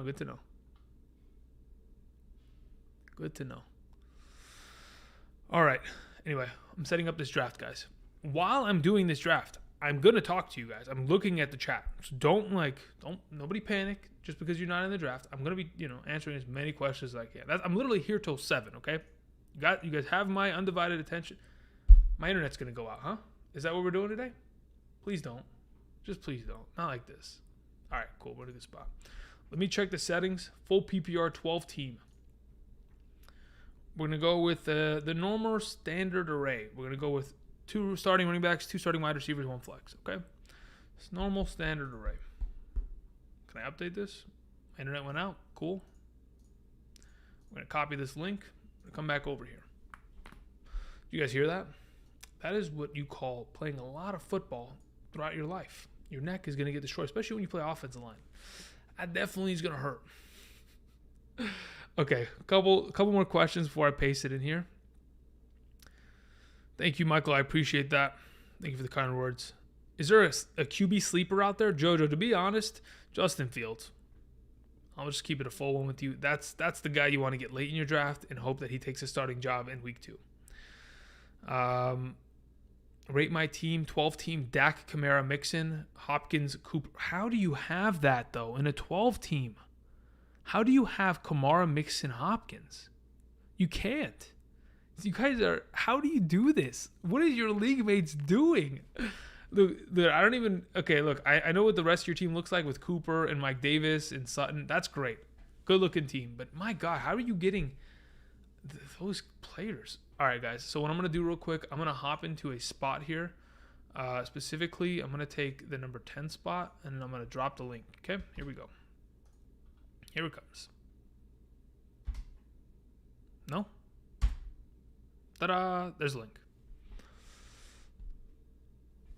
Okay, Ron Jiang says, rate my team, 10-team PPR, Lamar, Gibson, Cook, Ridley, Woods, Deontay Johnson, Goddard, New England Patriots defense, Jason Sanders. Good-looking team. I don't like Goddard. I'm going to keep saying it. Goddard's just not it for me, man. Maybe he truly proves me wrong, but it kind of hurts. Small Cap says, rate my team, 10-team PPR, Josh Allen, Tyreek Hill, Brandon Ayuk, Jonathan Taylor, Chris Carson, Mark Andrews. I mean, look, the fact that you have Tyreek Hill, Jonathan Taylor, first 2 picks, great. Carson in the 3rd, Mark Andrews in the 4th. Josh Allen or Mark Andrews the 4th, 5th, good. Claypool, Ayuk, I mean, looking good, but I'm curious what the rest of your running back depth looks like, because Taylor and Carson are good, but one goes down with an injury. You got to have to recover with something else that's there. You need a 3rd running back to get it going. All right, are we maxed out here? What are we looking at? Why can't I need to refresh this. Who's in here with me, huh? What are we looking at? Dude, I don't know how BD1 is. You're so fast at that. You are speedster, David. What's up? Okay, cool. A lot of familiar names. Again, I do a couple mock drafts on Discord. Sometimes when I just want to see how a draft is going to pan out, I just paste it in there and people just hop in. So, cool. We're going to start that in a second. Let me go ahead and change screens real quick. I just have to adjust a couple things here. I'm trying to work the double monitor. So here comes the football. And there we are. All right, cool. So let me make sure that my chat is in the right spot. Andrew, are you 6'10"? No, I'm 6'1". Where did you get 10 from? Where's the extra 0? Dude, hey, listen. If I was, that NBA career may have actually, listen, could have happened. But no, 6'1", not 6'10". Imagine? That'd be absolutely fantastic. I wouldn't fit on camera, dude. I'd have to zoom the thing out because I'd literally be a head taller at this point. Najee or Gibson? Beck, I'm taking Najee Harris, baby. Let's go. Full speed ahead. All right, cool. So I'm just going to start this draft. And while we go through it, talk to the chat, give you guys my thoughts. Keep moving, shall we? Cool beans. Do not snipe my guys. Hey, listen, don't snipe my guys. You guys know what I want to do. You guys watch the videos. Anyway, let's see here. I have the 3rd pick in my keeper. Okay, interesting. Let's see here. I have the 3rd pick in my keepers. Are Cook in Okay, if you take Cook in the 2nd and then Gibson in the 8th, do I take Kamara at number 3 or Adams? No, you go Kamara. Yeah. Kamara's the better overall prospect. I would go there. Damn, look at Buck Wild with this picture. My man. I love it. David Zoo says, 10-team. I have Russ, CMC, J-Rob, Hopkins, Woods, Waller, Anderson, Gaskin. I mean, that's a pretty good-looking team. When you get McCaffrey in the 1st, you follow it up with D-Hop and Waller. God, how do you guys get these things, man? Even if I play in a 10-team league, there's no way Hopkins is coming back in the second round. No way. All right, so what am I looking at here, guys? The running backs have come off the board. What a surprise. It shouldn't be a surprise. Am I going running back here? I kind of want to test something out. We have Kelsey on the thumbnail for a reason today, right? Let's put some respect on my man's name. If we're playing in a full PPR, let's just put this in perspective, okay? Travis Kelsey last season was the number 7 overall fantasy prospect in terms of flex. Top to bottom, running backs, wide receivers, tight ends, he was number 7. 100-plus catches, 2 out of the last 3 seasons, 10-plus touchdowns, number 1 overall consensus, tight end, 5 consecutive years. He's great. But let's see how this roster looks, okay? We're going to test this out. Let's see for those of you who somehow get the 10th pick, if this ends up being your team, if this is a viable theoretical option for you going into this upcoming season. Tyreek Hill went that late. All right, so we're going to go ahead. Let's go ahead and move this down. We're going to take the running back position because we have to address it here. It is a must, and look who is here. My man, Najee Harris. All right, we'll come back in a couple rounds. We'll see what happens.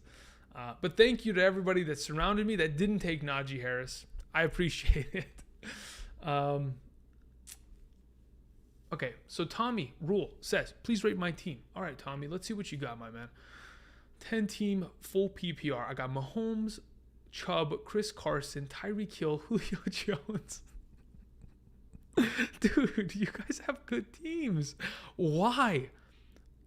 Actually, I know why. Because you guys watch the content.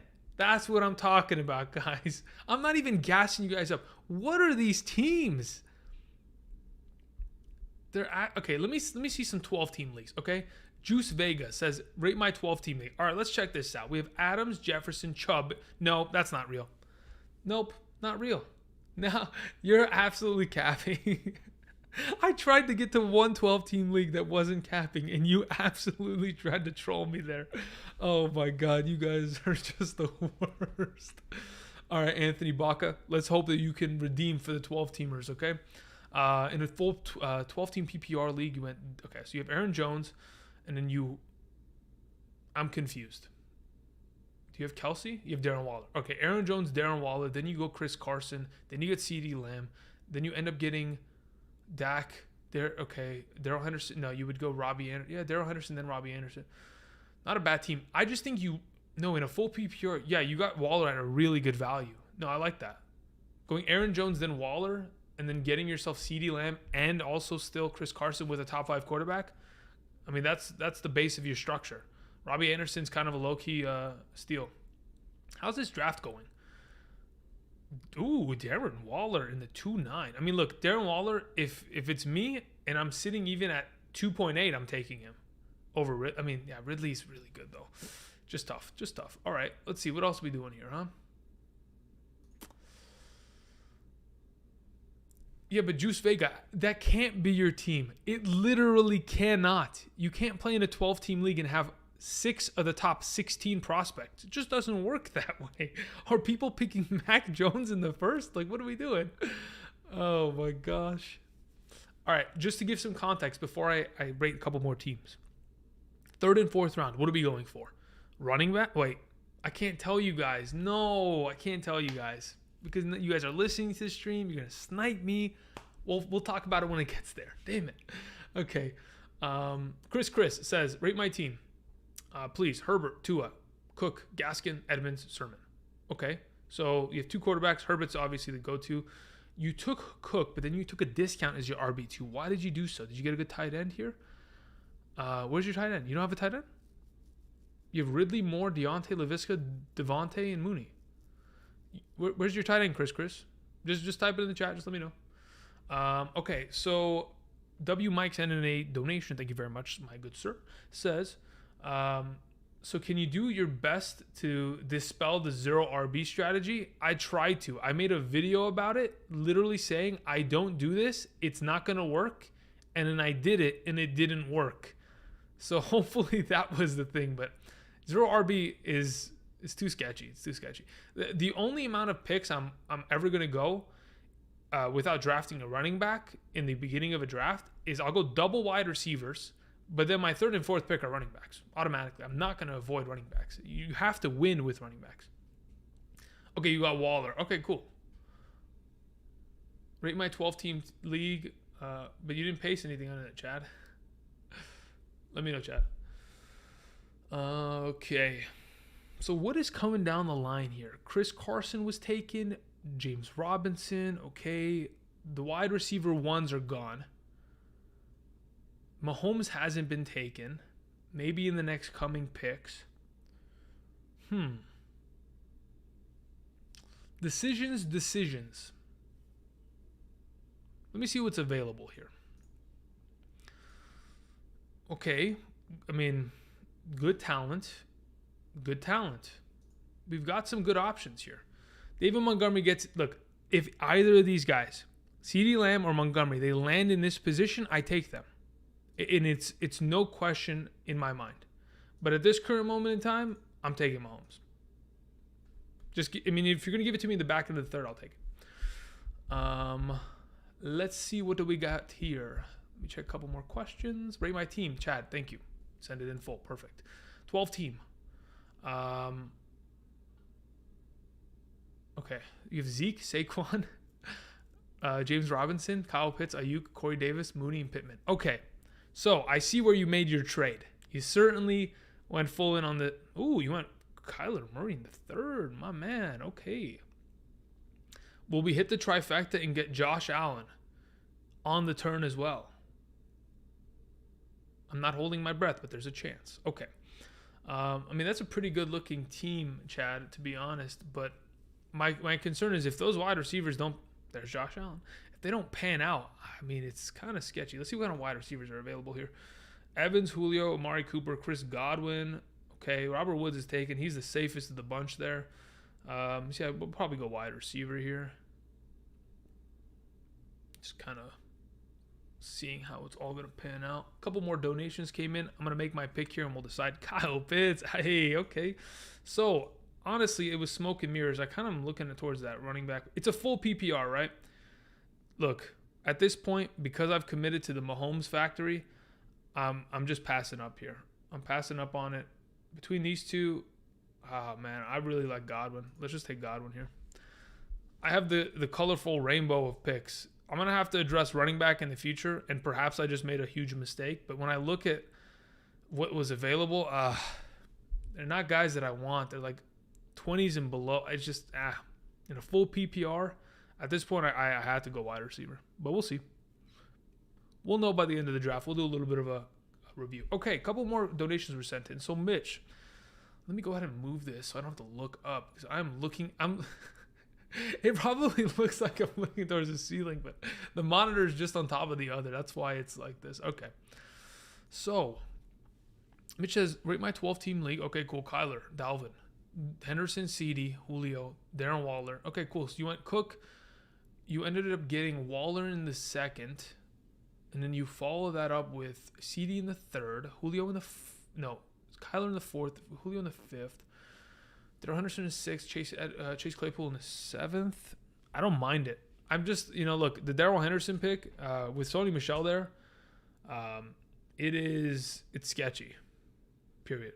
He could very easily be a top 24 back, or he could be in that horrible situation in which he's just as valuable as a Leonard Fournette. Like, oh, he scores a touchdown in this given week? Great, he's got value. Or he ends up going and not scoring any touchdowns, gets siphoned a couple receptions and carries here and there. And then you got yourself a pretty messed up situation in which your RB2 is not that valid.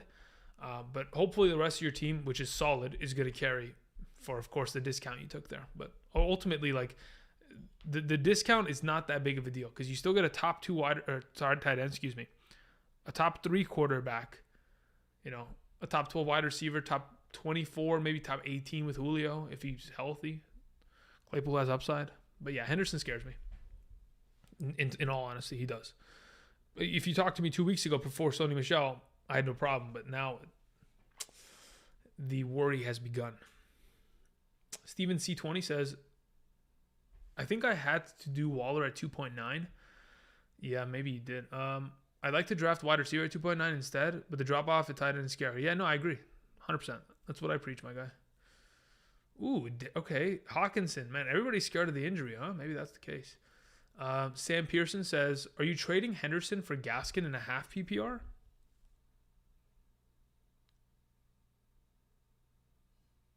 Am I embarrassed to say yes? I think I might be, dude. I don't know what it is, but I think I might. Yeah.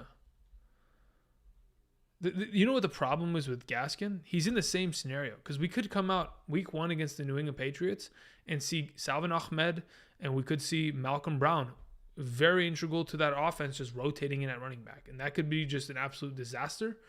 But we're just going to have to wait and see. Man, Mike Evans in the 5th? What are we doing, guys? Look, in a PPR, Mike Evans is just slightly under Godwin, but how did he fall to the 5.1, man? The McCaffrey owner is just, he's got his feet up. He's relaxed. He's chilling right now. Javonte Williams in the 5th? Okay. You went for the superhero RB strategy. You took one running back. You followed it with 3 wide receivers that all are fantastic. One will sit in your flex, and then you went ahead and you made the gamble. I respect it. Midas, why? Okay, let's see. What were you saying? Midas, thank you very much for the donation. It says Derrick Henry and Justin Herbert for Mike Davis and Patrick Mahomes. Who wins? Derrick Henry and Justin Herbert. 10 times out of 10. 1 million times out of 1 million. Every year, every week. Oh, there's Hawkinson. Nice to see you, my guy. Nice to see you. So a lot of these teams have one wide receiver. He probably needs another one. He went triple running back. A lot of triple RBs. I like it, guys.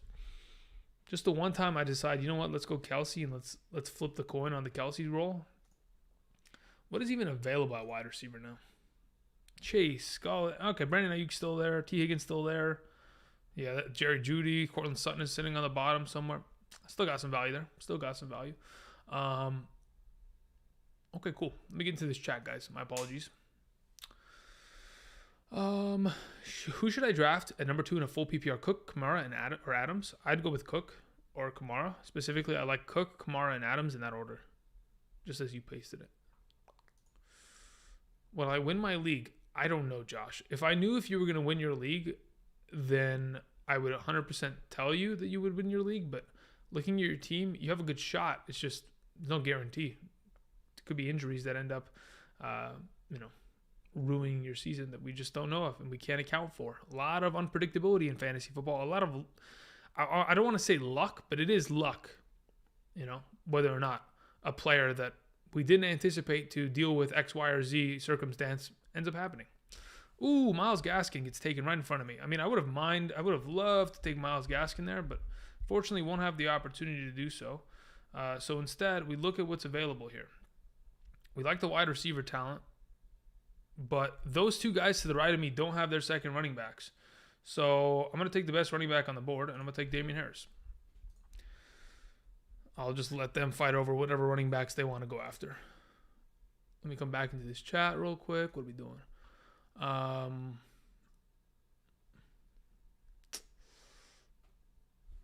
Who is the one non-running back that you were taking in the first round? I don't mind taking Adams, Kelsey, or Tyreek Hill. If I'm picking one of them and I'm solidifying, this is the guy I'm taking. If I'm not taking a running back, I'm taking Kelsey. I don't want a wide receiver in the first. Maybe I'm an idiot for it, but that's just the way I function. Just joined in. Is this sleeper? Yes, this is sleeper. We're going to do one right after this. I'll be here till 7. So we're just going to go through probably a couple picks here, more, and then I'll try to get another one. Hopefully, guys, what we'll do is try to get in 11 new people. If you do rejoin and I recognize your name, I'm just going to have to remove you. But hopefully whoever's in here can respect that. And OBJ. Okay. 6.1 OBJ. Looking interesting. All right, cool. So they took the running back discounts that I pretty much force-fed them at that point. So let's look at what we're going to do here. Chase Edmonds is not a bad option. Certainly isn't. But I need wide receivers. When I look at this board and I think, who do I really want? I do really want T. Higgins. So we'll take T. Higgins as our wide receiver too. Man, I took a fat discount at wide receiver. But hey, that's what happens when I take quarterback and tight end early. It just, this sometimes is just the way it is. George says, Favorite wide receiver in Carolina at the current price, Robbie Anderson or Terrace Marshall. I don't want to draft DJ Moore at 5.6. I don't want to do that. No, thank you. I'll take the other two. I will take the other two. A Simple Tissue says 14 team PPR. Love to see it. The 14th overall pick. Would you take 2 running backs in my position? Yeah, I would. But like, who are your 2 running backs? Like, you're gonna be like Mixon and Gibson. Ooh, it's tough, but I think you have to. Unfortunately, man, that's what sucks about playing these 14 team leagues, man. Whoever gets stuck at the back end of that first round is at honestly, you're at a severe disadvantage, because the guy that's sitting at the front of the draft, McCaffrey, his McCaffrey is worth more than your 2 running backs that you stack together on a weekly basis. He's going to score more than both your running backs. And he gets an earlier pick than you in the following rounds. So it's a severe disadvantage at 14. But at this point, if you're in a full PPR, you have to, or you got to do something crazy like I did and wait for running backs later in the draft. Get the gasket in the 5th and just lock down a, top 12 guy and Diggs. What are we at? Smith. Okay, cool. Let me come back to this chat here, guys. What are we doing? I traded Tyler Boyd for Robbie straight up. Who won that? You did. Wait, yeah. If you got Robbie Anderson for Tyler Boyd, that's a win. Yeah, for sure. Shizzy says, oh yeah, that's what you said. Okay, cool. Juice Vega, I already saw your team, dude. McCaffrey, Gibson, AJ Brown, Dobbins, Herbert, Antonio Brown. Is it a different team? Or now we're starting to go to the real lineups, huh, Vega? Is that what it is? Now we're starting to show the real lineups. How do I join the draft sleeper once you start one? So if you have a sleeper account, as soon as I drop the link down in the chat, you have to click on it, and then you got to click on one of the 12 available draft spots and pick from there. That's pretty much it. How do you feel about Javonte Williams? I feel like for where he's going in drafts, specifically 5.3 in this draft in a full PPR, if he doesn't play a solid amount, I mean, honestly, if he's not a 10-point running back per week, for the, maybe he doesn't get the automatic job week 1, but if he's not consistently putting up points for 70% of the season, you've made a mistake. Because yes, he might be a great play at the end of the year, but you really are banking on the fact that he is going to be the number 1 and have outright undisputed, distribution of opportunity going to him. But Melvin Gordon's still going to be there. So unless we're somehow going to see the Marlon Mack effect from last year, like Marlon Mack, we invested in Jonathan Taylor, assuming that Jonathan Taylor would win the job, but we got lucky because it could have taken 12, 13 weeks until he won the job, or maybe never. So yeah, it's tough. Herbert in the 6th, I mean, that is a steal. Absolute steal. Let's see here. E2 says, rate my team 14-team league. Man, a lot of you guys play 14. You know what we'll do? Maybe we do a 14-team league draft this next one, just so we have more people in there. I think that's probably a good idea. If you guys are okay with that, give me a thumbs up in the chat. Go to the email, give me a thumbs up. If you're not okay with that, give me a, If you're not okay with that, then, how you doing? Anyway, so let's see here. E2 is saying 14-team league, McCaffrey, Mixon, Devontae Smith, Jamar Chase, Everett, Najee Harris, Prater football team. I mean, in a 14-team league, you went triple running back. I respect it. In a full PPR, it's going to be tough, but you have McCaffrey. Let's hope those rookie wide receivers ball out, my guy, because otherwise it's looking kind of tough. It really is, actually. Okay, so let's talk about this draft that's on screen right now, okay? Theoretically, the teams that have selected after me are pretty much almost in step with what I'm doing, but what do they need? They need running back they need running back. The guy, the Saquon, he needs running back. So let's see if we can go ahead and snipe him real quick. Who's available? Never mind, there's nobody available. There's nobody home. What are these picks? No, thank you.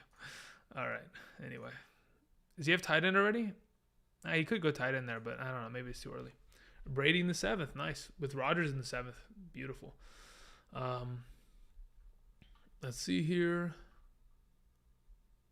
We have We have 3 thumbs up. All right, cool. 1 thumbs down. Let's see. Boys, Lindsay is not the starting running back for Houston. Yeah, he probably isn't. It's probably David Johnson. But the problem is it's going to be a rotation. Someone said Ingram is. I mean, to be honest, I don't know. I don't think it's Ingram, but it's definitely, I mean, isn't Rex Burkhead there? I don't think they cut Rex Burkhead. They got a lot of guys on that roster as running backs. But I mean, does it really matter who their running back is? Unless they can catch the ball, which is going to be David Johnson, it's irrelevant. Now, theoretically, week 1, they play against Jacksonville. They can run the ball in Jacksonville. They have a good enough offensive line to do so.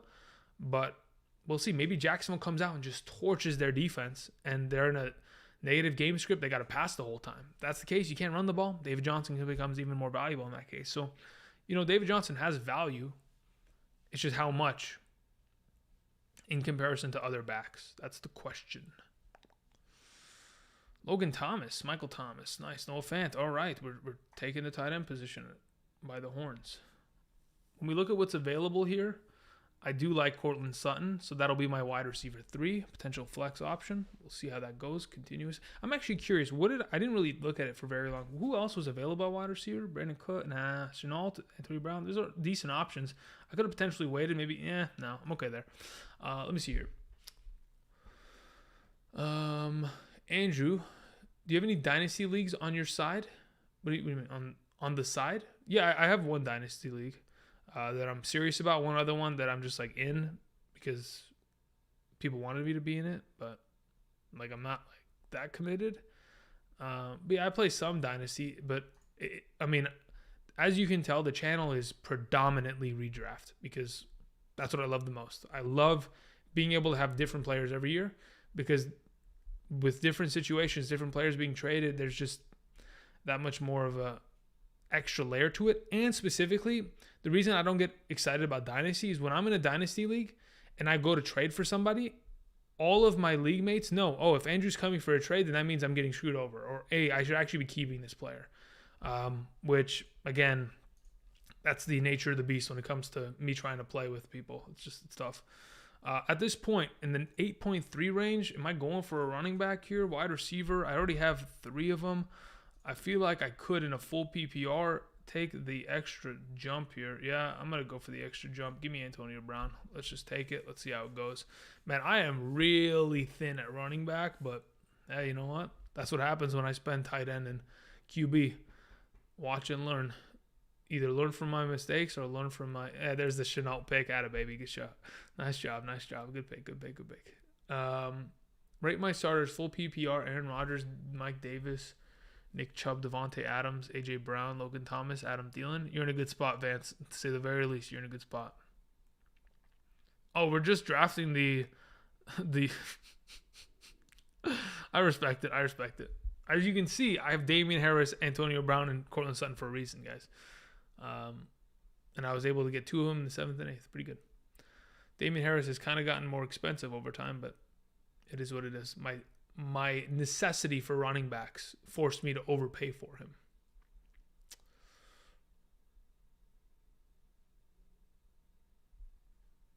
Let's see here. Okay. All right, let's see here. So Thomas says, rate my team 10-team full PPR, Aaron Rodgers, Alvin Kamara, Gibson, Robinson, DJ Moore, Juju, Mike Davis. Good-looking team.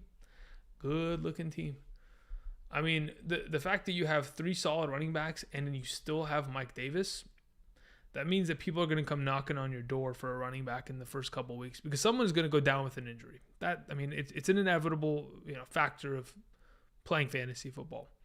So, yeah, good looking team. Daniel Jones, that's why. What about Daniel Jones?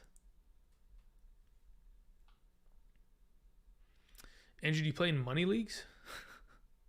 Isn't every league for money?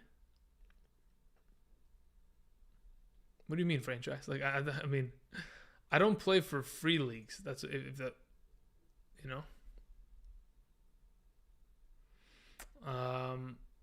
Thoughts on Ayuk this year? Big fan. Where did he go in this draft? I think he went a little bit before me, and I kind of got upset. Yeah, you see this? Where I went with Higgins at 6.2. If that 6.2 doesn't end up being Ayuk and I can get him at 6.3, sheesh, I'm in a good spot there. But Yeah, for now,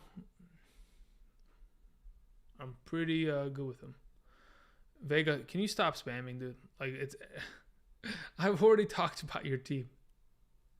Look, this secondary team with McCaffrey, Gibson, Dobbins. Dobbins is hurt. Why is he on this list? Trey Lance or Justin Fields? Give me Trey Lance. He'll start first. Who should be my week 1 flex play? Claypool or Marquez Callaway?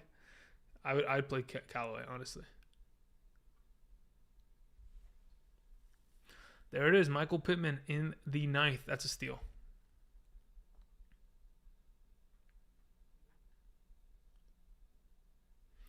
Why did Golladay fall so much if he's a number 1 wide receiver? Because he's hurt. That's why. Literally, that's the only reason why he's hurt. Hamstring issue.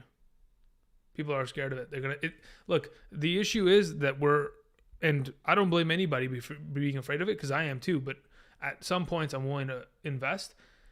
There's a point in which, okay, I look at him and I think, is it worth? Do I have enough wide receiver depth to handle if in fact he's going to miss X amount of games? Because there's a risk versus reward in every selection. But yeah. What are your thoughts on Golladay? The guy is an absolute stud. If he's healthy, he's putting up at least 15 points per game. If he's the number 1, like if Daniel Jones isn't a complete bum. But yeah, that's why someone said because of Daniel Jones. That's why Galladay's falling. Yes. Play Carolina defense week 1. Carolina defense. Who are they playing? Am I crazy? Who the heck is Carolina playing?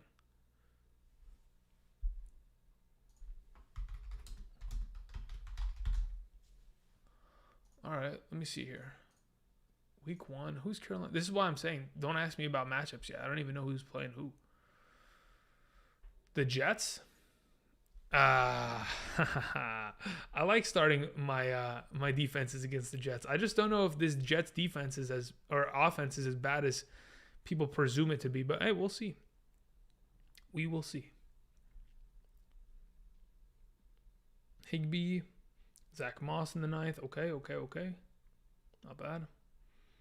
Curtis Samuel coming off the board. I will take myself A.J. Dillon here. Thank you very much. Thank you guys for telling me in the chat. Thoughts on Lions wide receivers? All right, great question. I'm glad you asked. So they cut Brashad Perriman, which means there's Tyrell Williams or Quintez Cephas or Amon-Ra St. Brown out of USC rookie. You got 3 solid wide receivers there. Ultimately, somebody's gonna catch the ball. As to who it's gonna end up being, that's the biggest question mark. We'll know after week 1. But at that point, it might be too late. They do play against the 49ers. 49ers have got a solid defense. Jared Goff's going to be running for his life. I don't know if you guys have seen how many points Jared Goff puts up against the 49ers in his career. If you want to go check out those splits, it's horrible. So I don't really expect much from those wide receivers to really ball out unless somebody makes a mistake defensively. So it's going to take a little while until we really know who the number 1 is there. Tony Pollard in the 10th. You don't even own Zeke. What? Okay. Interesting decision. Interesting. What are we doing? Do I want wide receiver? Do I want another tight end? No, I already have Kelsey. What are we doing? To be honest, I look at these players. I think to myself, I might as well. Let's just take the David Johnson pick. I need a little bit more running back depth. I took too much of a discount, so I'm being punished by myself. Let's see here. What are we at? Stephon Diggs. Tyreek Hill, 10th and 15th pick bad? No, I don't think it's bad. It's just a matter of you went double wide receivers. It's not bad. It's just really scary because who your running back's going to be, you know? Going to have a chance to draft Pitts at 50? Take it. Yeah, 100%. 100%. No. I thought you said Pittman. I read it wrong. Wait, where's 50 at? In a 12-team league, that's round 4, 5.2. Pitts there? Yeah, I'm okay. I'm okay with that. 5th round Pitts? That's fine.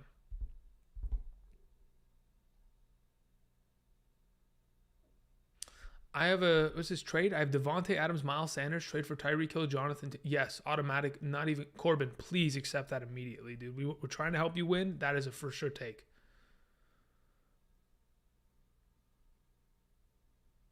Let's see here. What else we got? Sorry, a couple questions came in. My bad. You missed my question, said Shadi Ibrahim. Did you send in a donation earlier? Did I miss something? No, you didn't. But either way, you send in one right now. I'm going to go ahead and try to find your question. You want to do me a favor, Shadi? Just post it in the chat one more time if you can, so I don't have to go like fumbling and finding it. While you do that, if you can, are you comfortable stacking Logan Thomas with Scary Terry? I'm okay with it. I don't hate it. I don't mind stacking two players from the same team, but they have to be in a good offense. If they're not scoring top, in the top half of the league in terms of points, it's going to be tough. But they both get a lot of targets, I would assume. Gerd D says 10 team. We have Christian McCaffrey, Waller, Mixon. All right, great. 3-round start. Still got CD, Swift, and Lockett, and Dak, and Cooks and Debo, Claypool, Mooney, Coleman. Coleman's kind of a steal, I think. Honestly, Tevin Coleman might be the starter week 1. And if he doesn't get hurt, he might end up being a starter for a while. Carolina can't stop the run. They haven't been able to for a couple years. They went and drafted corner in the first round. So Tevin Coleman could have a good game week 1. He's been decent in his career when he was playing in Atlanta against the Panthers when he was with the Falcons. So not bad. I think it's good, Gerd. Metcalf or Gaskin at my flex? It's not even a question. Are you playing Metcalf? Hello. Tannehill, AJ Brown stack? I'm fine with that. Look, here's the thing, guys. When people talk about stacks, it's a matter of, okay, is the wide receiver good? Does he score points? Great. Does the quarterback score points? Great. So, I don't understand. Aren't we just trying to start the team that scores the most points? I don't care if it's a stack or not. I just want the best available player in my lineup at all times. So whether you have Tannehill or Matt Ryan, the stack doesn't matter. I just know Tannehill's better than Matt Ryan. Therefore, I'm playing him. That is the end-all, be-all at that current moment,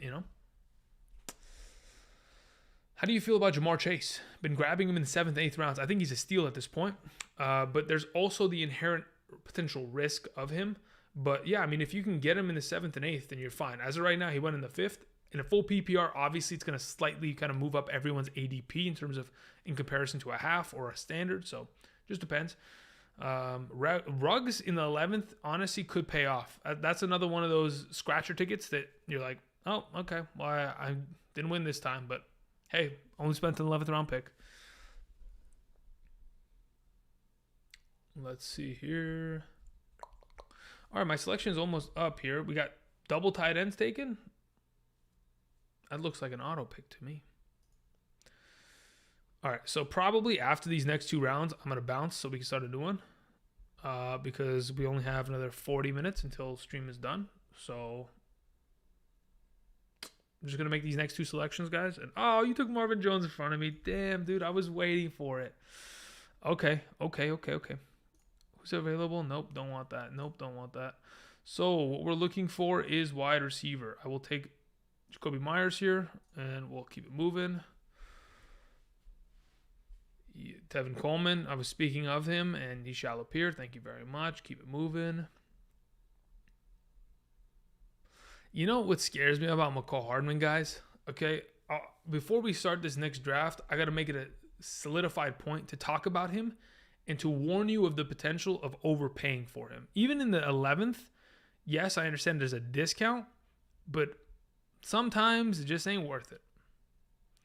Gio in the 12th. Ooh, my goodness. Okay. Hey, listen, by the way, Incredibles on the very right, 1.12, taking Jonnu in the 10th is a fantastic pick. Fantastic. Great discount.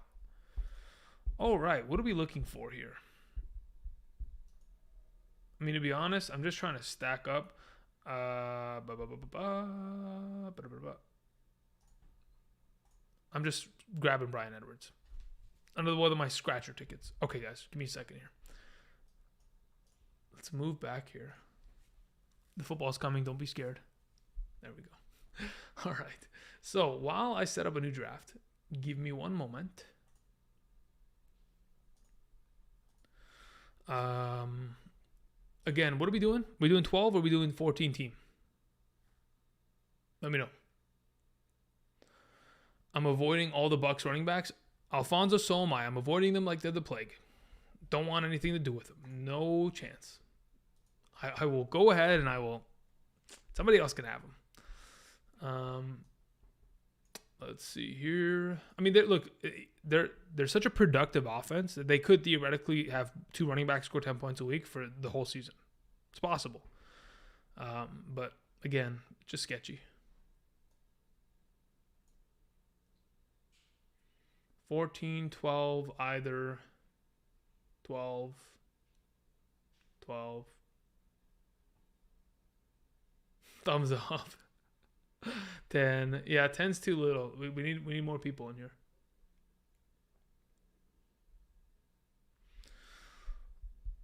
Okay, yeah, we'll just do 12. Whatever. If y'all say so. All right, let's go ahead. I'm going to pick from here. I'm going to copy the link right now after I set the draft settings. We'll go full PPR, 12 team. We're going to go with an expanded array. We're going to go with an extra starting wide receiver. I'm going to copy the link. I'm going to drop it in here. There we go. That is what we're going to do. Bada boo, how you doing? Click on the link. Join. Hopefully we don't have any duplicates. David, I'm going to remove you, dude.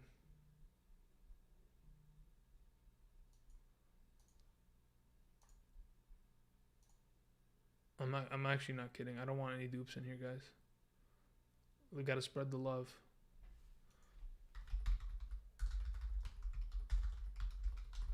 Okay, give me a second as I set this up.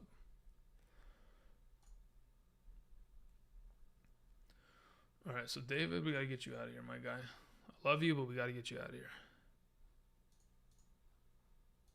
So I got to go to manage teams. How do we get you out of here, David? How do I remove you? I can't. Damn it, David. All right. Well, let me see. Is anybody else a dupe here? Okay. Yeah, it doesn't look like anybody else is a dupe. Very well. We're starting it. Give me a second, guys. Let me go ahead. Let me change my screen to this one. While I'm at it, let's do this. Nope, we don't want that one. Nope, we don't want that one. There it is. Hey, what's up, guys? 2 Andrews, imagine that. Okay, let's send it. Oh, thank you, David. Thank you, David. Thank you. Listen, that was clutch. That's a nice guy right there. That's I appreciate that a lot. Giving another person an opportunity to come in here and draft, that's awesome. Thank you. Ryan, are you the person that's always in the comment section posting absolute unit under every video? You're a stud, dude. Thank you very much. All right, let's see here. Let's start this sucker up. All right, let me go into this chat because I'm not going to be picking for a while after I go ahead. I take my Dalvin Cook here. So let's see here. I can leave it. Thank you, David. Again, thank you. Appreciate that. Giving CE3 a chance to get in here. You think CEH and Swift are good enough weekly starters? I went Adams and Diggs with my first 2 picks. I mean, for whatever insufficiencies or lack of opportunity CEH or Swift are going to have, I'm assuming Adams and Diggs will make up for it. Or hopefully, I'm hoping. Because if it doesn't, then you're in trouble. But I think it'll be fine. I mean, they're both. I mean, CEH is a top 15 back. Swift in a full PPR, fully healthy, easily top 18, 20 back. So should be fine. Andrew is my fantasy team's stud. Yes, look, I am the number 1 overall pick of your team. If I'm not 1.01, I'm okay to giving that to McCaffrey, but I should at least be the 2nd or 3rd pick in your draft, okay? How would you draft at the 8th pick? At this current position, I would take Aaron Jones right now. That's what I would do. He took Nick Chubb. That's fine. But I would take Aaron Jones, especially in a full PPR. Nick Chubb's not getting any, reps in that receiving game work. Maybe he catches the ball 15 times, Yes, new draft. Correct. Okay, Shadi Ibrahim, thank you very much for sending it. Ridley, McLaurin, Zeke, Godwin, Anderson, Robbie Anderson. Hunt, Dak, Fant, 12-team full PPR. Am I winning the league?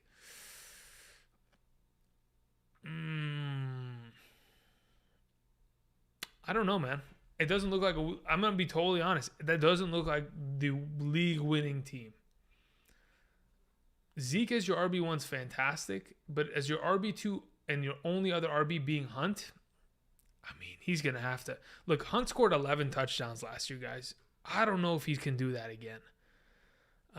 So we got to be careful. Your wide receivers are studs, don't get me wrong. Ridley, McLaurin, and Godwin, they're monsters. You got Dak as well, but I think your RB2 is your X factor. If Hunt is to the level that he needs to be, then you'll be fine. But if not, you're going to be in a tough spot. So, really quickly, you see how this Travis Kelce drafter is going to be in a very difficult position because if he wants to select a player, the best available running back is... This is why going Kelce only works here. You have to get him here. So you have the benefit of this turn giving you that running back.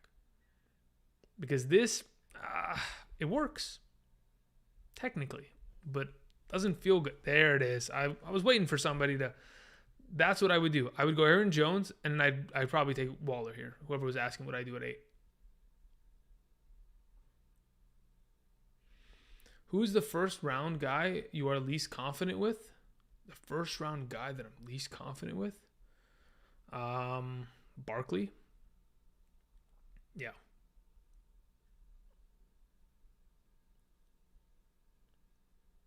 Yeah, for sure Barkley. Was able to snag Zeke and James Robinson as my RB duo. Thoughts? I like that. I mean, that's 2 top 15 backs. That's what we like to see. But I have a bias towards running backs. I just love all of them. That's the thing. So we have Jacobs, Carson, Montgomery. Okay, good options. AJ Brown, Justin Jefferson. Yeah, let's take the Justin Jefferson option here.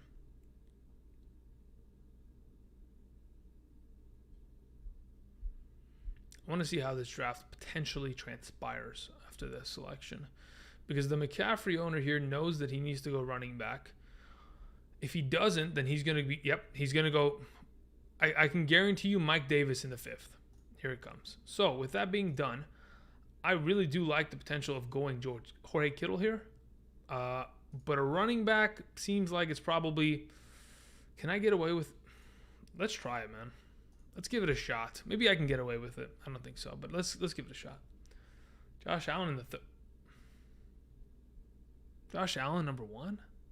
Really? Over Mahomes? No shot. 2 Vikings, LOL? Yeah. What's the problem with 2 Vikings? I'm confused. Wait, what's the problem with 2 Vikings? They're the 2 best players on the board. What? You guys are capping, right? It's not like I drafted Kirk Cousins. Why are we all panicking with 2 Vikings? Wait, are you guys actually... You're not joking? You think 2 Vikings is a bad thing? You guys are weird. What?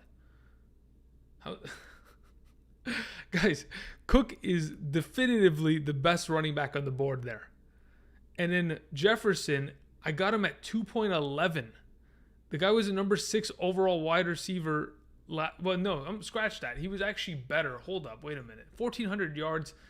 And then they just lost Irv Smith. Where do you think targets are going? Hello. Kirk Cousins threw 35 touchdowns last year, guys. What are we talking about? What universe am I living in? Let me see here. Last year, Justin Jefferson. Where are you at, baby? Justin Jefferson was the number 11 overall player with 88 grabs, 1,400 yards, and 7 touchdowns. You don't think he's getting better? Oh, gosh, guys. He didn't even play for 3 of those games. He literally played 13 games last year. Averaged over 100 yards per game and almost a touchdown every other. What are we talking about, guys? What?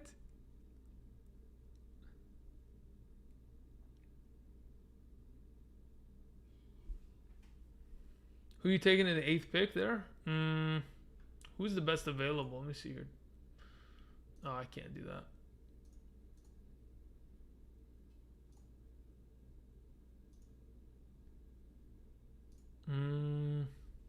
Yeah, I mean, you have to go running back there. If you go Waller in the 2nd, you have to go running back in the 3rd. CeeDee Lamb's already taken. You're hoping for... Where's McLaurin? McLaurin went in the... Jeez. You're hoping for Robert Woods here. That's what you're hoping for. That's the team's construction. Running back tight. It's a running back / tight end sandwich, and then you're trying to get some fries on the side with some wide receivers. You can tell I'm hungry, you see? Duffman. Ryan, thank you very much for the donation. Duffman sent a donation that says, may please have your rookie wide receiver rankings based on size, speed, agility, average ADP. I don't have that, Duffman. I don't have that. Based on size, speed. Listen, I'm not a dynasty guy. I'm a redraft guy. If you want me to tell you where I take them in a redraft league, sure. But in a dynasty league, don't have those. Let's see here. What is the 8th? Yeah, 8th. This guy needs to grab wide receiver. Woods is gone, so it probably would end up being Godwin, Cooper. Not bad options here. Because I'm assuming this guy's going to go running back here. Yeah.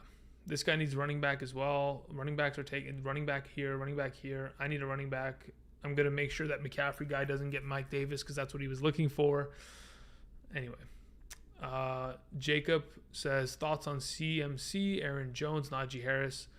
The fact that you have all 3 of those on one team, they should just give you the chip right now. Tell them to just send you the money. Opinions on Corey Davis. Charlie, watch my video from yesterday. I talk about him for about 5 minutes there in a little bit of an in-depth statistical analysis, kind of giving you guys my thoughts on him. Appreciate it. Who do I like this year in terms of wide receivers? I mean, okay, well, hold up. Let me think here. Where's my, Jamar Chase should be the first guy off the board, right? Far and away, rookie wide receiver. The second rookie wide receiver off the board is probably either Cooper Kupp in the 4th, Devonta Smith or what's his name? Amari Cooper. He took Deontay at 4-5. Dude, this guy he's respecting the name. Let's go. Okay, he should go running back. If they don't, I'll be extremely surprised. But then again, we do have 3 starting wide receiver spots. That's why wide receivers, James Rob. Dude, I was waiting, man. I was waiting to steal it. I thought I could. I thought I could wait, say nothing about it, and just somehow, some way sneak it. Is he going to do it? I think I just bait him to do it. We're going to take Lockett here, and we'll just bait him to do it. I'm going to give you the chance, McCaffrey Hunter. Take your Mike Davis. If not, let him come home to me. That's fine. Robert Woods, Adam Thielen, week 1. I don't even know who they're playing. Actual. I don't know who they're playing. Guys, again, week 1 starts on September 6th. My running back video will come out then. My wide receivers the following day, quarterbacks. There you are, my man. I wanted him to just take it. I need you to, because if you don't get Mike Davis there on that turn, you're okay. Listen, if we're gonna clown me for going double Vikings, then we should clown this. No, I'm just kidding. All right, I need a running back. So wait, yeah, top 3 quarterbacks are gone, so we need to go running back here. Hunt, Gaskin. I mean, it really hurts. It really hurts. But I'm going Gaskin there. It really hurts. This is what happens when you ignore running back. That's why I always say go double running backs, guys. Always. It's like Jones and Harris at the back end of the first is just great. But sometimes you just can't. In full PPR, it's tough. Maybe I shouldn't have went Kittle there, but I don't want to take Carson ahead of Kittle, man. I just don't. It's just not it. Wow, Jamar Chase is just going in the 5th round casually now, huh? I respect it.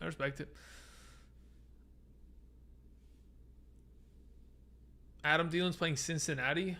The Rams are playing Chicago. I'd play Robert Woods. Excuse me. Yo, could you try a 14-team half PPR league, 10th spot? Please, I would appreciate it. Yeah, listen, I'll tell you immediately who I'm taking at the 10th spot. If I get there and Eckler and or Aaron Jones are available, I'm taking one of the two. I followed that selection up by taking Darren Waller in the second round. Then in the third round scoops around, I'm looking for David Montgomery or Chris Carson to drop to me. If in fact that's the case, beautiful. We're taking that. In the fourth round, I'll address the wide receiver position as much as I possibly can. Or if there is no David Montgomery, Chris Carson in the third, I will take James Robinson in the fourth and a wide receiver in the third. Those will set up your first 4 rounds. You want to look for a quarterback either in 5 or 6, depending on the turn and depending on how many people have already taken. You get the point. I don't want to, we'll leave it at that. If my second pick is likely to, I get Waller on turnaround. If I'm second pick, is it likely that I get Waller on a turnaround? In a full PPR, I don't know if Waller makes it to you, but you can try. You can definitely try. Crisco says, what do you think about Kelsey Hill Mahomes stack? Is possible? It's possible. Yeah, you can do it. Do I like it? I mean, who's the best 4th round running back? If you can get Kelsey, Hill, Kelsey, Mahomes, and in the 4th round, somehow, some way, get Miles Sanders, and in the 5th round, get Gus Edwards. I mean, you could theoretically really do damage. You could. So it works, but again, Kelsey, Hill, Mahomes, they're gonna, they're the number ones at their positions. They're gonna dominate. The X factor is your running backs. Can those stud players compensate for what they're gonna be lacking? That's the main question. Which I think it's possible. I'm not saying it's completely impossible. I think it's possible. Is 90 too early for Shenault? Yeah. I think you can look. Here's the thing. I feel like when you mock draft, a lot of the game of mock drafting is knowing when you can get players, knowing when someone is likely to get selected, because the value of a player typically is whatever anybody drafts him at, right? Like if I draft Chase Edmonds in the 1st round, it's because I think he's a 1st rounder, right? And even though I was assumed to take somebody else, it doesn't matter because the value is what it is on that specific draft. So if you kind of have an understanding as to where he typically goes, you can potentially kind of mess with the draft to where you're not grabbing him too early. You can wait for him on a turn and get him because a lot of people aren't looking in that direction. So I don't want to overpay, just so we're on the same page. Will you take A.J. Brown or J.J. before Waller? In this league, no, I'll take Waller. In a full PPR, I'll take Waller. But he'll never get to me. That's why I had to settle for Kittle, which I'm okay with. It's a little bit of a discount, but if Kittle's not 88 catches, 1,300 yard, 4 touchdown Kittle, I'm in trouble because I took a pretty gnarly discount at my other positions because of going there. Okay, so speaking of discounts and some interesting turn of events, man, I really do like this team. Henry, Metcalf, Lamb, already set up really well. Robinson in the 4th, absolute steal. Robinson should not have made it out of the 3rd round. But then again, it was. Okay, so be it. He somehow managed to get out of the 4th. Okay. Then he gets Mark Andrews in the 5th. Jerry Jeudy in the 6th, contestable. But let me see what else is available at wide receiver. Why did he go there? Never mind. Jerry Jeudy in the 6th absolutely works in this scenario. So I'm going to take myself my Herbert here. I'm going to watch this guy either potentially take his tight end or quarterback here. I just want to grab quarterback in case he's going to take my quarterback that I wanted. I don't end up getting screwed over, And I think Herbert's going to be a monster this season. Man, I don't like Gaskin in the 5th, man. But hey, you know what? It's a full PPR. He's going to be a monster anyway. He's easily a top 20 back in a full PPR. As long as he's getting full touches, which, again, is sketchy. Brandon Cooks. Ooh, really? We think Tyrod's like that? Okay, listen, maybe if you don't puncture the man with a a needle this long into his lungs, he'll be fine. What's your take on Callaway? Yeah, no, listen, he's going to be Noah Fant. Noah Fant's dealing with an injury. I would have went Logan Thomas there, but, it is what it is. So I need a wide receiver 3, right? Because this is, but I also want running back. Is there anybody that I'm actually, decent? Ah, man, I hate them all. Damian Harris is fine in the 7th, but is it enough? Oh, jeez. All right, give me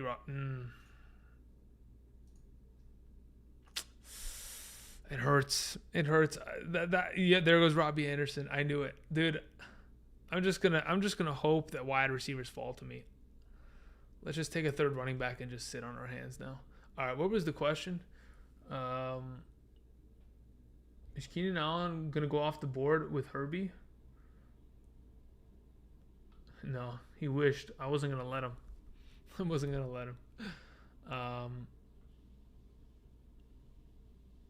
Where am I? What was the question that I just saw? Oh, yeah, Callaway. I'm sorry. Marquez Callaway. He's going to be the number 1 for that team until Mike Evans. This is how long I've been streaming for. It's only been 2 hours, but my brain. He's going to be the number 1 on that team until we see the return of Michael Thomas. From what I've heard thus far, Michael Thomas is most likely going to return in week 7. They have a bye week in week 6. He can get off the physically unable to perform list on that week. He might not play that week, or if in fact he does, he'll be limited in his reps.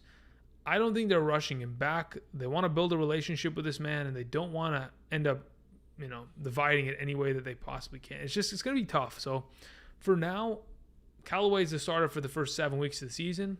And outside of Kamara, there's nobody else that's guaranteed for targets besides Callaway. So it's a really good spot. Adam Trotman's dealing with an injury. Traquan Smith's a bum. Keep it moving. 7.8 Chenault. That's crazy. Absolutely insane. Yo, why hasn't anybody taken Raheem Mostert? I thought about taking Mostert, but then I also thought about, shooting myself in the foot. But, I went otherwise. Where will Trey Lance go in a half PPR? It goes where you want to take him. Because to be honest, where you potentially should be taking him is in the double-digit rounds, potentially in the 12th. That's where you should be grabbing him. Okay. So just so we're on the same page, guys. What about Corey Davis? Brandon, I put it out a video yesterday. I was talking about Damian Harris, Chenault, Antonio Brown, Corey Davis, Cortland Sutton. I talk about those 5 guys in specific. I also did talk about Tyson Williams, the backup to Gus Edwards. So if you want to check that out, appreciate it. It'd be easier to just watch that than have me try to, in 20 seconds, try to bottle it up. It's just not going to work. Ricky was saying, half PPR, would you take Kelsey over Kamara? No. At the 4th pick, at a 1 point, okay, it's a tight end premium. Okay. I got to do the math on that, actually. So, oops. Don't want to open up Google. Give me a second. I got to open it up on a different screen. Give me a second, guys. I need to do the math. So, if I'm not mistaken, where is Kelsey's stats from last year? In a tight end premium. The tight end 2020 PPR. All right, so you had 105 grabs. If we times that by 1.5, what are we getting here? 150 something. Okay, so 150 points there. He had 1,400 receiving yards, so he gets 140 there. So we're at 290 plus 11 touchdowns plus 66. We're at about 350 points. In comparison to, let's see, where did Alvin Kamara finish last season? 377. Yeah, I'd take Kelsey. I mean, actually, look, here's the thing. Tight end premium, everybody's getting a boost. So the drop-off in production isn't that significant between Waller and Kelsey, but man, Kelsey's going to outscore Kamara. But running backs are more, the rarity is on its equal pay. I don't mind taking Kelsey. That's what I'll say. Would I do it? Probably not. I think I'm just too far in love with running backs to do that. I360 Itachi, thank you for the donation. It says 16-man half PPR, 15th pick. Man, you're in the gutter with the 15th pick, but we're going to try to help you out here. Should I go RB wide receiver, or potentially RB wide receiver like Hopkins, and potentially get Kyler on a stack in round 3? What should I do? You need to get one running back in the first 2 rounds. That is a foregone conclusion. You need to do that. As for your following selections, it's a matter of what's the most overall potent.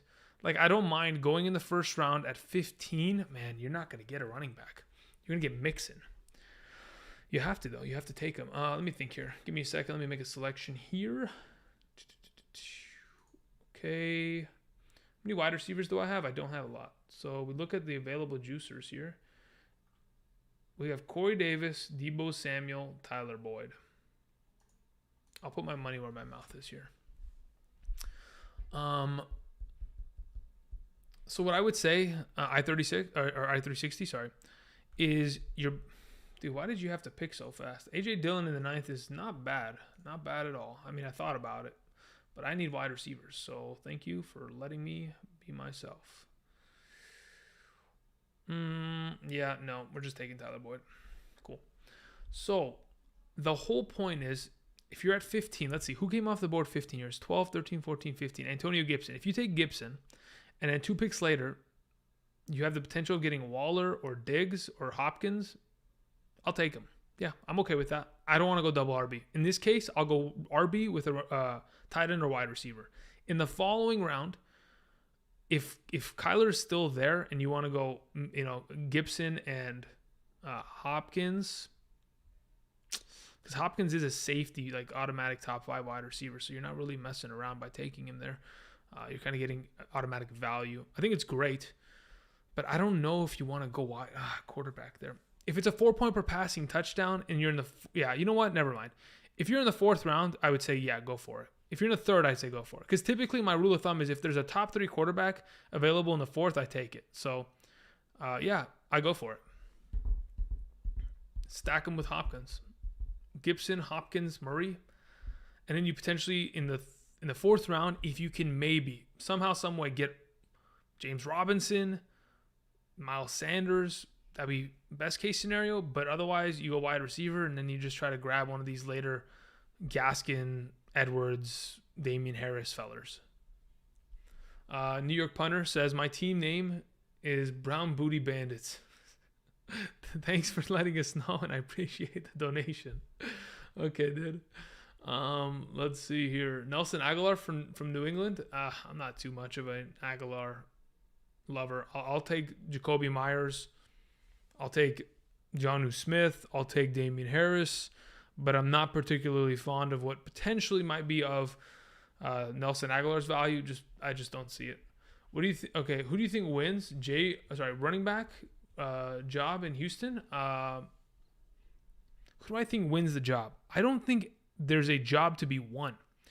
From my thought process as it currently stands, it's a running back by committee. So anybody on any given week can be given the ball on the goal line. Obviously, at this point in their careers, I do think that Philip Lindsay is the most able based on his health, but David Johnson is the most talented. And I think talent, when given opportunity, will outshine the other guys, and he'll continue to be the starter. But is he going to get as many touches and be as valuable as he was last year? What was he, like a top 18 running back? I don't think he'll get close to that. I think he'll be like at 38 this year. Because again, they're going to be dumping into his work, and I don't think this offense is scoring as much as we think it is. Like, again, without Watson at quarterback, they're in they're gonna be tough. Someone's asking what website is this? This is sleeper.com. You can go check it out. It's free. Just sign up. Not a hashtag ad because they don't want to advertise, but it is what it is. Would you do a draft for 2 QB? Yeah, but at a later date. So I've been here since 4:30, and my cutoff time was 7. So in 6 minutes, I am out. So basically, as soon as I make these next 2 picks, that is where I will be leaving you guys. So maybe in the future, if we do a live stream in the coming days, that'll be the case. If we can, there's 437 of us. If you haven't clicked the like button already, please do me the solid. Show me some love. Click that like button. It does help out a lot. Really helps grow the channel. keep these videos moving in the right direction. Appreciate it. Gronkowski. Oh, he went auto pick. That's why. Lord Lefty. What did you do, Lord Lefty? You went Gibson with Adams, and then you went Murray in the third. Okay. Yeah, that's tough, man. That's why going Adams in the first, man. I just don't like. It's tough. Quarterback in the third also is kind of rough. I would have rather gone Montgomery there. That's exactly the dilemma I had last draft. When I went Kelsey and Najee Harris, I was in a solid spot. In that third round, if David Montgomery falls to me, I don't even think about Patrick Mahomes. Not even close. But David Montgomery didn't fall to me. Chris Carson was gone, and I went with the QB. A couple more questions came in. Mike, thank you very much. Mike P from NYC says, what would you have done differently at 8? Let me see here. He went Waller there, Ayuk there. I think in the 5th round I take quarterback. Because you know what it is? I like Ayuk a lot, but I also think that Cortland Sutton is very capable. Oh, I'm on the clock, dude. This is what I've been doing. All right. Philip Lindsay, no. Kittle. Yeah, so this is what we're going to do. We're going to do this because I have George Kittle on my team, and I got to get back to this question.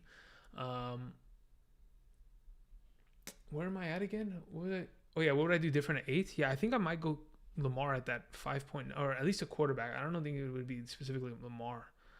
I'd probably go quarterback there because I think I can get, if you can get Cortland Sutton back in the 6-5, you could very easily just grab a quarterback there and just be solidified instead of having to wait for Tannehill. Even though you guys know how much I love Tannehill.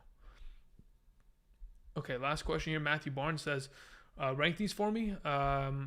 Should take for Dynasty in the 2nd round. Eckler, CD, Waller, CEH. Waller might be top 3 for me. As of right now, if I'm right, listen, I haven't drafted a Dynasty League in a hot minute. Let me make the selection. What are we at here? The